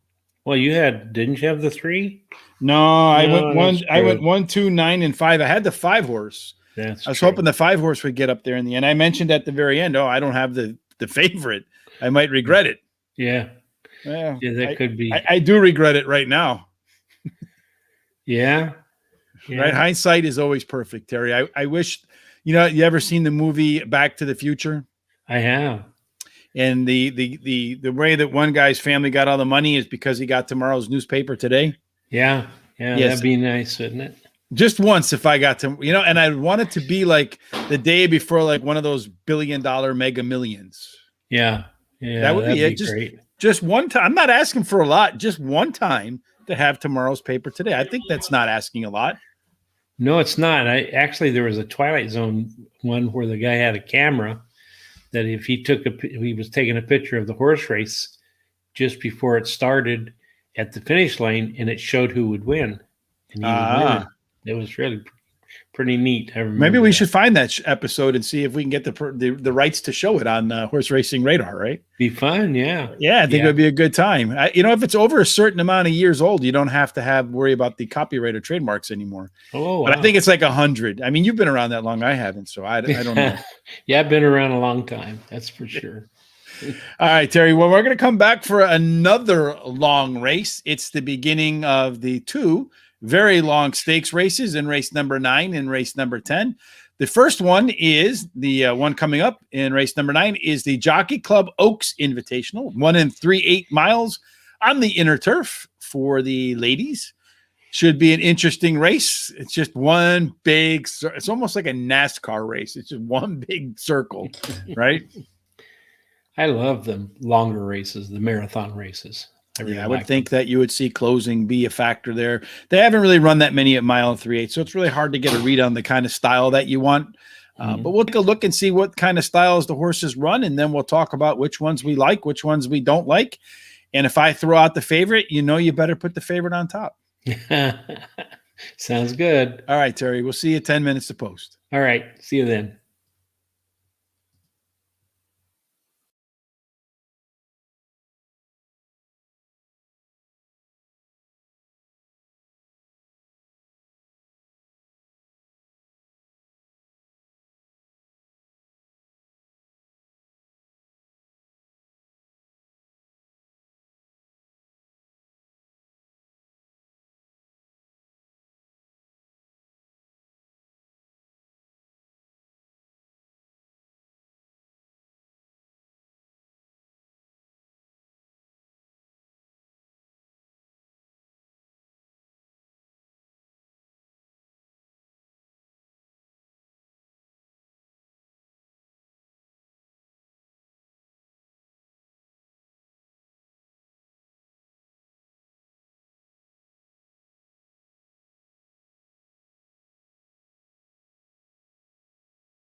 Race number 9, 1 3/8 miles on the inner turf for the Jockey Club Oaks Invitational, Terry.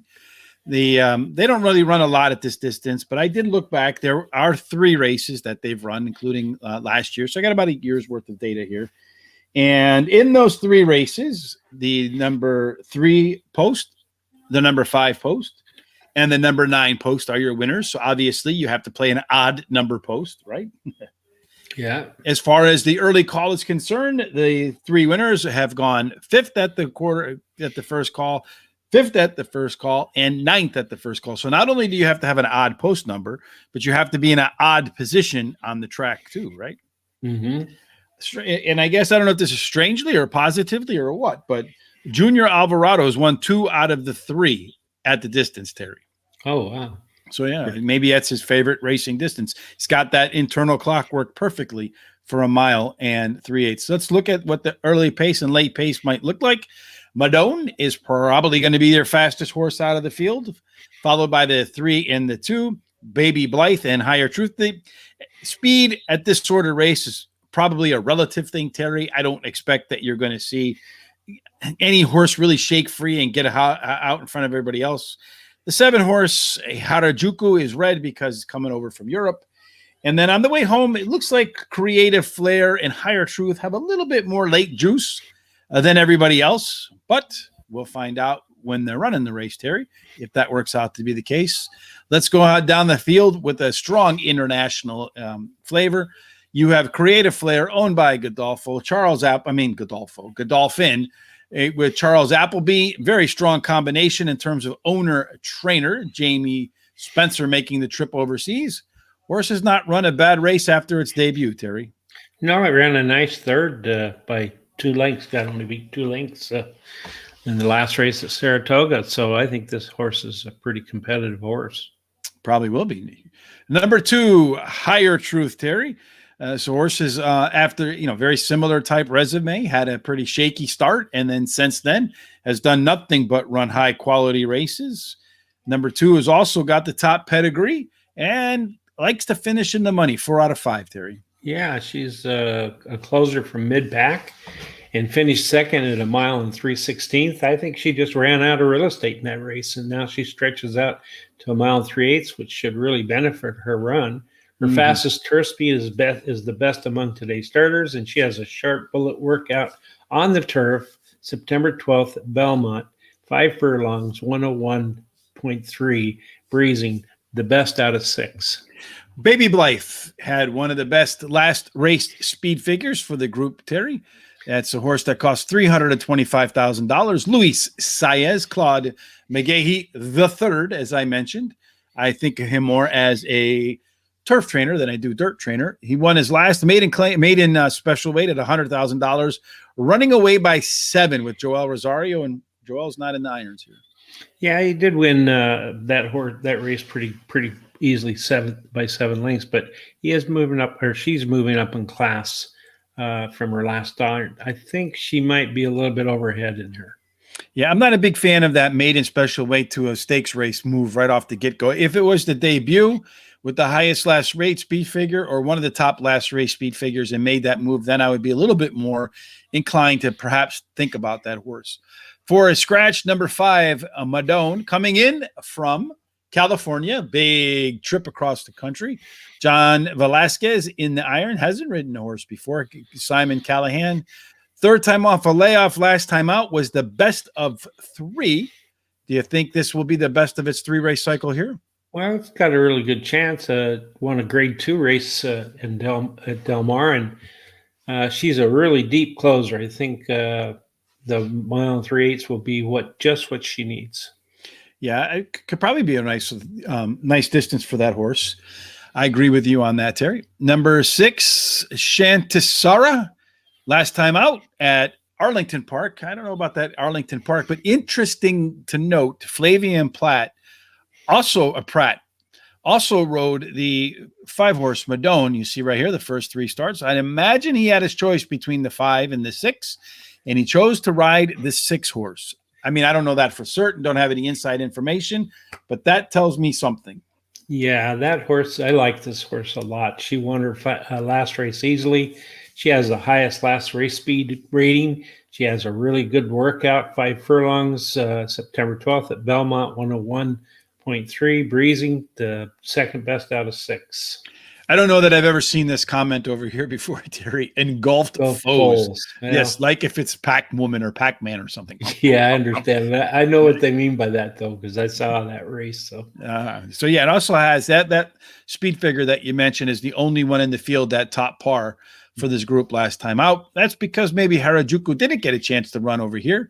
The horse has run very well in Group 2 races, Group 3 races at the top tracks over in France. I highly doubt Stéphane Pasquier. If I got that right, I don't know. If I didn't get it right, I apologize. I doubt he made the trip all the way over here from France for nothing. Yeah, he's the mystery horse for me because he's done been doing at least close over in France, and but doesn't show us a workout. It's real hard for me to handicap these, so I call it a mystery horse. And so if I'm playing pick 3s, pick 4s, pick 5s, this horse would be thrown in not because I think it's a handicap horse that I handicap, but just because I don't know anything about it. Well, looking at, for me, what I like to look at with these international horses coming across is our tracks tend to be firmer and faster than theirs. Mm-hmm. So I like to look at how they run on a good surface, which is about the highest they'll rank one over there. So on the good surface, he got the win, got a nice third by 1.25. So didn't get beat by a whole lot. Then down here, second, didn't get beat by a whole lot. And this King's Harlequin, I've heard of that horse before. And then won its debut by 2.5. Here you see it ran against Joan of Arc, which is a very good European horse. I feel like the 7 horse will show fairly well, Terry. So from a handicapping angle, I would have put him in there anyway. So Okay. how are you ranking him? All right. The way I rank them is I like the 6 with the 2, with the 1, with the 5. 6, 2, 1, and 5. Rich is going to put that 7 horse. I don't think Stéphane Pasquier came all the way from France to finish out of the money. I do like those good runs. I do like the quality of horses that's run against. 1, Creative Flair, 6, and 2. So 7, 1, 6, 2 for me, Terry. We'll see how they line up when it goes official. Hopefully, our picks are in the winner's circle, my friend. I hope so. And Laloy likes the 2, Higher Truth. So we'll see. Between all of us, we might have the winner since we got 3 of the 6 horses in the field. 50% chance we got one. Yeah, and how are we doing in the contest today? How's that going? Oh, we'll check out that when it comes back, Terry. Okay, sounds good. All right. Yeah. So I got to get this stuff all updated and ready to go. And we'll see you when it's official, folks. Good luck with your tickets. Hope to see them in the winner's circle. All right. Thanks.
Hey, Terry, you wanted to talk a little bit about the standings in the contest. And right now, Douglas Kavanaugh is running away with it. He's a front runner with 36 points, followed by Lenny Hand, Cy Candela.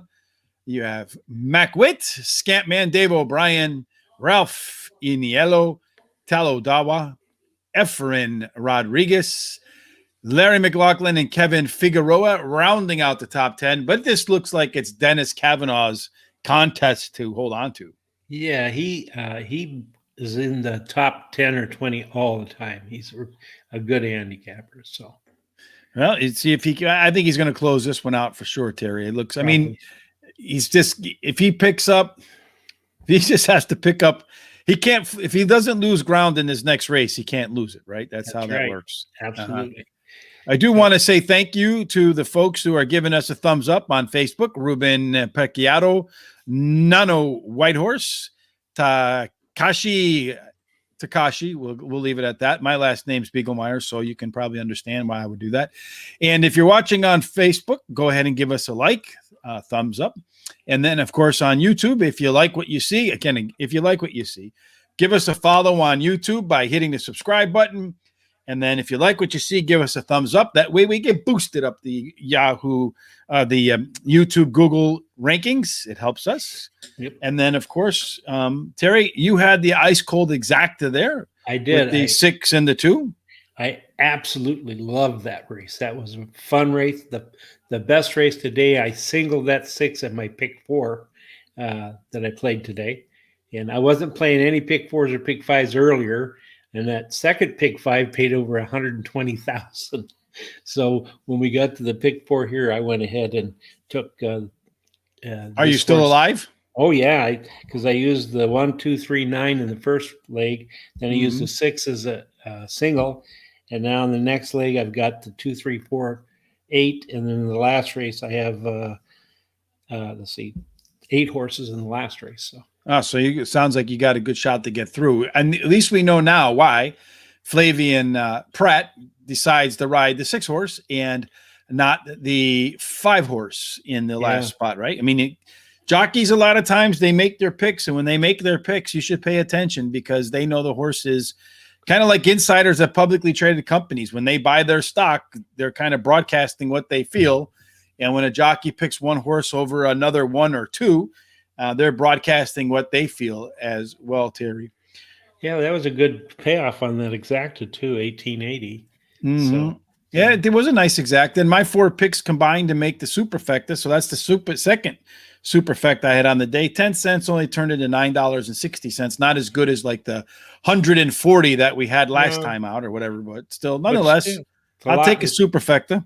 Yeah, it's a big profit. I mean, you only spent $1.20. And you get $9.60. That's quite a bit. So. Not as good as the first one, where $1.20 turned into 140. But they can't all be like that, Terry. No, but as long as you're getting paid, that's what matters. So yeah, I feel like we've hit some nice horses along the way today. So far, so good. I feel like we're holding our own. I'm looking at some of the other broadcasts that I see on TV, and I feel like we're actually doing probably better than most tonight, Terry. Oh, that's good. That's good. Race number 11 is the Jockey Club Invitational, I think, right? Is that what it's called? Jockey Club Derby Invitational. Yeah, you mean and this race one 10. This one is 10. Race 10. It's a Breeders' Cup win and you're in race, Terry. Right. The winner gets to go to how do they pronounce it? Longines? Is that how they pronounce it? Longines. Yeah, I think so. I have a hard time pronouncing these things sometimes. Yeah, we'll have to get Tom, 22-1 Tom in here with all the French pronunciations. He always seems to be spot on with his French pronunciations. He knows those, huh? When we do the show, do you notice? He's like, yeah, he is. He is good at that. He really is. He loves it's got all the wine he drinks. You have to learn the accent to drink all that wine. That's right. So, all right, Terry, we'll be back 10 minutes to post for the Jockey Club Derby Invitational. Just a mile and a half. It's a long one. Another NASCAR. I feel like you're going to see closers be influential. And once again, I feel like you're going to see the European horses be influential, Terry. Oh, I think you're right about that. So, well, we'll see how we like them. 10 minutes to post. See you then, Terry. Okay, see ya.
So we're back for race number 10. The winner of this is going to go to the Breeders' Cup Longines turf, Terry. Yeah. Mile and a half on the turf course. So it's kind of interesting. There's not very many races at that distance or surface, so it's kind of difficult to really tell you which one is going to do what kind of pace setup and all that kind of good stuff is going to win the race. So let's just look at how the race might shape as it come out of the gate. You have, we had a little bit of a contentious, I would say contentious, but a little back and forth on the early pace. I said, everyone thought Tango was going to get to the early lead. His early pace figures say, Terry, he's not going to be the fastest horse out of this gate, but he might well be because he's on the rail and it's probably the only way Flavien Plat gets into the winner's circle is close to the front. But I think Bolshoi Ballet is going to be on the lead. Then on the way home, you have Step Dancer, Soldier Rising, who is one of the earliest speed horses and got some late kick there. So maybe a horse that could be very difficult to get behind and eventually pass. So we'll see how that works out. Let's take a look at the field, Terry. Number 1 is Tango. What do you think is going to happen with the Triple T threat? With number 1, I think he'll show early speed, but I think the distance is too far for him. Think it's a little too long for the one horse? Yeah, I do. All right. So looking at the one horse, some of the angles that might work out for him is he did finish he's got 3 consecutive high quality starts and 4 out of 5 lifetime high quality starts. Workouts have been okay. Yibber is a horse that's coming in from England. I watched that last race at York. It was a very impressive race. Charles Appleby, if you haven't heard of them, is one of the top trainers in the world. And this horse has, I think, one of the top pedigree scores, if not the top pedigree score for the field. Oh, wow. Well, you want a 1.5 mile grade 2 race in Great Britain. And he's finished 70% of the time in the money, winning 40% of those races in his career. Yeah, definitely. I think going to be a strong effort coming out of Yabira, particularly late. Number 3 is Tokyo Gold. Last time out at the Belmont Derby at this track, 1.25 miles. So it gets another 1/4 mile today, almost chased down Bolshoi Ballet. Maybe the extra distance helps Tokyo Gold close that gap and find its way into the winner's circle. Yeah, ran second, as you said, to Bolshoi Ballet in the Belmont Derby, but experienced trouble in the stretch, but had to take back. So he may turn the tables in this race. He's finished 75% of the money in his career, winning 33% of those races. Number 4, Soldier Rising. It's a horse that made a huge move late at Saratoga, 1 mile and 3/16. Put in a speed figure that was above par for this level, which is kind of hard to believe. But you think in the second U.S. start, Irad Ortiz takes this Christophe Clement horse into the winner's circle? Yeah, I do. I like this horse. Ran second, as you said, in the race after arriving from France, but had an excuse, brushed the gate at the break, has the highest last race speed rating and the fastest turf speed among today's starters. Step Dancer, Terry. This horse coming off the layoff has run 3 consecutive high quality races, no more than a neck. And its first 3 starts are pretty solid as well. Yeah, some slow workouts since the last time out. Has a win, a second, and 2/3 in 4 races at Belmont. A horse for the course. Yeah, and the trainer wins 17% of the time when he brings a horse back that's been off between 46 and 90 days. So experience, and we'll experience this one from the sidelines. Number 7, Slicked Back. 3 out of 4 races, really good, coming from the Brad Cox barn. It ran in Indiana and Colonial, so not the top tier tracks that Brad Cox is usually running his horses at, but he brings the horse here, so he must feel like it has a chance. Yeah, he does, because it was a grade 3, even though it was Colonial Downs, that he ran second, beating 3/4 length. So yeah, feels like he's got a very good chance. Bolshoi Ballet is a horse that's coming in from the Saratoga Derby, where it finished 4th as the favorite. Aidan O'Brien, Ryan Moore. It's another pretty good combination coming in from Europe. 1 for 1 on the Belmont track. In that race, if you watched it, I don't even think Ryan Moore asked the horse for anything. He just kind of weaved his way around through traffic and found his way to the finish line with a big rush. Yeah, and actually, this horse has won 50% of its career races, so it's pretty competitive horse. Yep, that is a very competitive horse. It's a really good horse too. So that wraps up this field, Terry. It's time to make our selections. How do you rank them, my friend? Okay, I like it. 4, 3, 8, and then 2. 4, 3, 8, and 2. Terry and I like the same horses, just a little bit different order. I like the 2 over the 8, the 4, and the 3. Hopefully, one of us, Terry, hits the ice cold superfecta. Looks like Malloy likes the 5 horse step dancer. So Terry and I, neither one of us have the 5 horse. That means the 5 horse is your winner, folks. You can put it in the books. Yeah, that could be good. That could Yeah, be right. sometimes it works out like that, Terry, right? It does, yeah. Well, we'll Absolutely. find out how they do line up when it goes official. We'll see you after the race is over. All right, we'll see you then.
That was a very impressive run by that 2-horse there, Terry. It was really impressive. I thought I was going to win that till I saw him coming on the outside there. Did you have him in your pick 4? Oh, yeah, absolutely, yeah. So you're live to what now? You want to know the horses I'm live to? Yeah, why not? We can have everybody cheering for you. The more people cheering for you, Terry, the better odds you got to win. You know, they speak it into the universe, my friend. Good. Well, I'm live to the 2, 3, 4, 5, 6, 8, 10, and 11. Geez, you got the whole field. Well, which horse do you want to win? Oh, the longest shot. Do you know which one that is? Have you taken a look at the payouts? No, I haven't. I just now got back. So let's see. Race number 11, Terry. You're live to the one. Let's see real quick. I'll look at the pools here quick. 2, 3. So the 2, pick 4. Hold on a second. My screen is. I hate this. Okay, so you're live to the 2. $425 for $1, or $452 for $1. Okay, yeah. 3, 377, 4, 390, 5. Well, this is the one you want so far. 1947.50. Yep, 6. The 386.50. 8. 667. And 10. 564. So it looks like everybody pulled really 11. hard for that 2. And 11. For the 11 is 613. So yeah, everybody's pulling really hard for the 5 for Terry in race number 11. What do you all say? I say, let's go. Let's go. Yeah. Come on, everyone. Pull for that horse. And you know, in our thing on our Thursday night pick, I did the pick 4 there too, but we have a smaller budget. So I'm not live to these many horses, but I am live to 4 horses on that one. So, well, let's hope that you go ahead and hit that. And that's why it's important that you head to Horse Racing Radar, because every day Terry and I do some picks Monday through Thursday. And then on Friday, Tom and I make some picks on the international scene. I hit a nice $16 winner today at one of the tracks. I think it was at Newbury. We got a couple of races late tonight or early in the morning, depending upon your schedule. In Australia, that should be fun. I never know who won those until Tom tells me. I have no idea I'm looking at either. He sends me these sheets, Terry. It's just mumbo jumbo. I know. But, hey, what are you going to do? Yeah. All right, Terry, the last race of the day, race number 11, 6 furlongs, deep field. Terry needs the 5-horse to win, so everybody cross your fingers and pull for the 5. We'll see you 10 minutes to post to talk about it. All right, see you then.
And then there was one was race left on this Saturday afternoon. I feel like this Saturday went by faster than most of the other ones we've done, Terry. Yeah, they did went pretty fast. Do you feel like maybe we're just getting used to it and comfortable with what we're doing, whereas before maybe because it's kind of a new concept, a new idea that we were kind of maybe just like hectic and not really slowing down, breathing, and taking it in? Yeah, I think so. I think, I've gotten my what I do down better than I did before, and I'm not as pushed or as as pressured or stressed. So it's a lot easier for me. And then today I'm having a good day. So yeah, well, you can see the smile on your face. You're happy. You're happy, Terry, today. Yeah, that's what my wife said. She says, "You're always happy when you're winning." Well, who's not happy when they win? I don't know. I've never seen a person who's miserable when they win and happy when they lose. Yeah, that's sometimes true. Maybe, I don't know. I've seen some people who are never happy no matter what. Anyway, 6 furlongs on the dirt. We've talked about this. It's an allowance, 50,000, purse 55 grand, Terry. You want to be fast, about 40%. A big high percentage wins wire to wire at this distance. 3/4 of them are in the first 3, at least in the races I looked at on a fast surface, the last 117 or so. Post position, inside 3 tend to have the advantage, Terry. Again, we talked about jockeys. It seems like there's a few jockeys at this distance who really do well, one of which is Manny Franco. He's in this race. Kendrick Caramouche is not, so you don't have to worry about that. And then there's Luis Saez riding the 5, Terry. He's the second best jockey left at the distance, so maybe he'll carry that through for you. Let's take a look at the breakdown of how it's probably going to go, Terry. Okay. Number 11, Hoopla, might get out of the gates a little bit early. I know you have that one. The 4 horse won't be too far behind with the 9, American Gentleman. That's you, Terry, an American Gentleman. On the way home, you got the Advance Notice, Air Show, Risk Profile. They're all kind of bunched up on the way in. So it should be a very interesting race to close out the Belmont card for the first Saturday of the fall meet. Unfortunately, fall starts when, Terry? Like tomorrow or the next day or something? I think so, yeah. Boo hiss. Where you live, it's not so bad, right? No. Terry, did you say you have the 10? My dollar is on IRAD. You don't have the 10? No, I do. Yeah, I have it in my pick. I have it in my pick 4. Pick 4. It's actually my 5th pick. All right. Well, let's see how your other picks play out, Terry. Manolito. It means, I guess, a small man. I'm not 100% sure. Or no, small hands maybe, because a mano is a hand. So Manolito, small hands. Aha. Yes. That's probably what it means. Small hands, small horse. Small chance to win? Well, I don't have it in my pick 4, so I'm hoping not. Get it out of here. Next. Yeah. Get next. Color Me Pazzi, the 2 horse. Eric Cancel having a good day. Today, Belmont a win and a second and 3 tries, Terry. Dropping a little bit in terms of purse from a $90,000 purse last time out to $55,000 this time. Yeah, he hasn't raced in 57 days, but speed figures also is not up to par. I did throw it in for my pick 4, but I don't have it as one of my top picks. Advance Notice, the 3 horse. There's Manny Franco on Rudy Rodriguez as a trainer. I forgot to mention, he's the top trainer at the distance. Top jockey, top trainer, 23% after a claim. I think this horse is the one to beat, Terry. Yeah, I like this horse a lot. He won his last race at Belmont at today's distance. And anytime that this trainer claims a horse, wins 23% of the time that he runs it after that claim. Trash talker. This would be me, Terry, if we were under rated R circumstances instead of PG. But trash talker, you got Jose Ortiz. I like Jose in sprint races, Terry.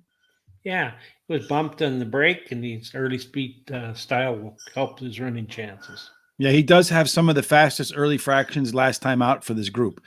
Clear Humor. This is the one Terry's pulling for, folks. This is the one we're all pulling for. Terry gets himself a $1,900 pick 4 winner. That's if he only did it for $1. Terry's he's bid it for probably about 10 times. I wish I had that kind of money. Yeah. Anyway, he's won his last race, and his early speed running style will help the chances. The trainer wins 27% of the time when he brings a horse back to a sprint. 3 consecutive speeding Chris's, Terry. Nice workout last time out. Fingers crossed, my friend, for you. Number 6, Risk Profile, John Velasquez, Linda Rice. This is a first time after a claim to another horse that has a little bit of early pace to it.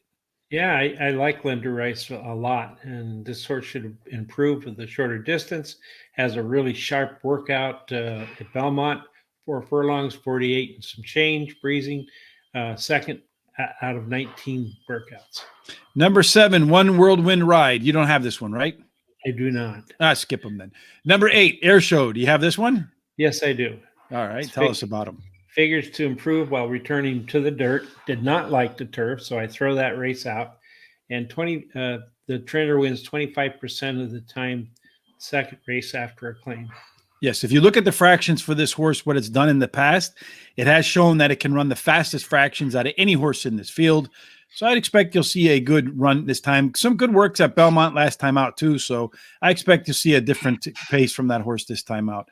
Number 9, American Gentleman. That's Terry, but this is a throwout because Terry doesn't have him. Although at Monmouth did show some early pace on the non-whip angle. Yeah, not of all the horses I don't have, this scares me the most because it's dropped in class and it has the best dirt speed and the fastest among today's starters. So as a backup, I bet 15 to win on it.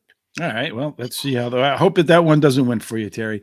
Number 10, Repo Rocks. This is Lolo's horse. This is Irad Ortiz. This might be your winner, Terry. Yeah, he was very impressive. Got bumped at the break, clipped hills, and still ran a great second. That's a lot of stuff going on there.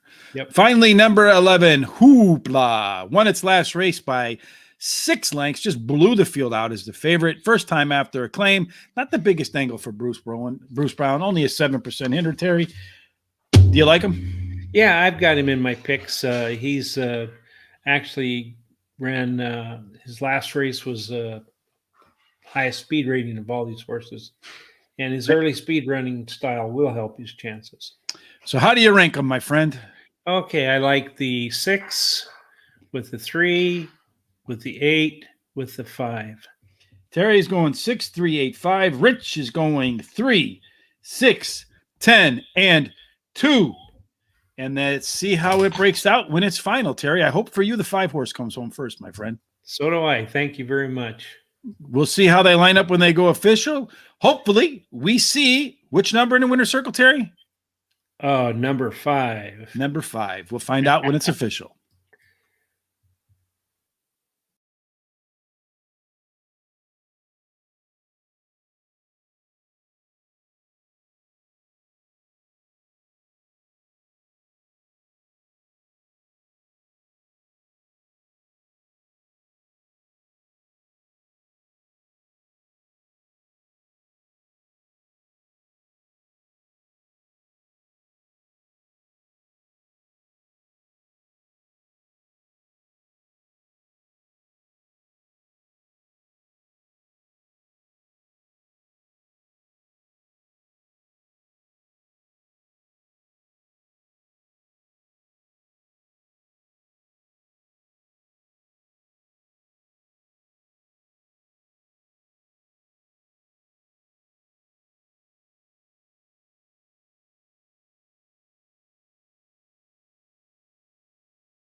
Well, Terry, small hands probably put a small scary there for a little while. That one horse. Oh yeah, yeah, it did because I Like didn't have for a a minute lot. there, I was telling that one horse, back off, back off, back off.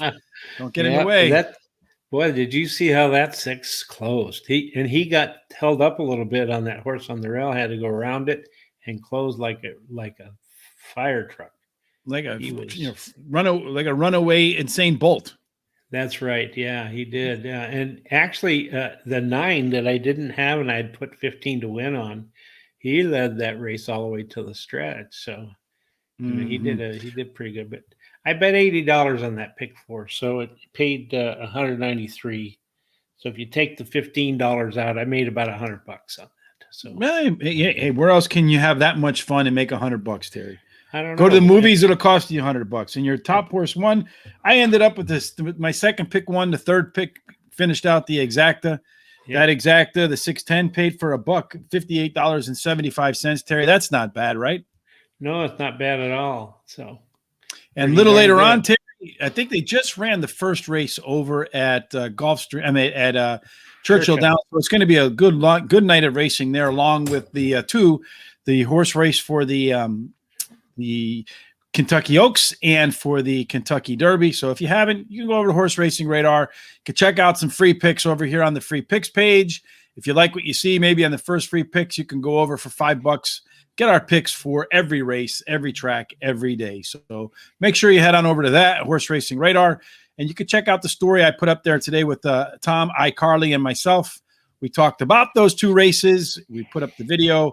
So a lot of good stuff there today, Terry, that you can find on Horse Racing Radar.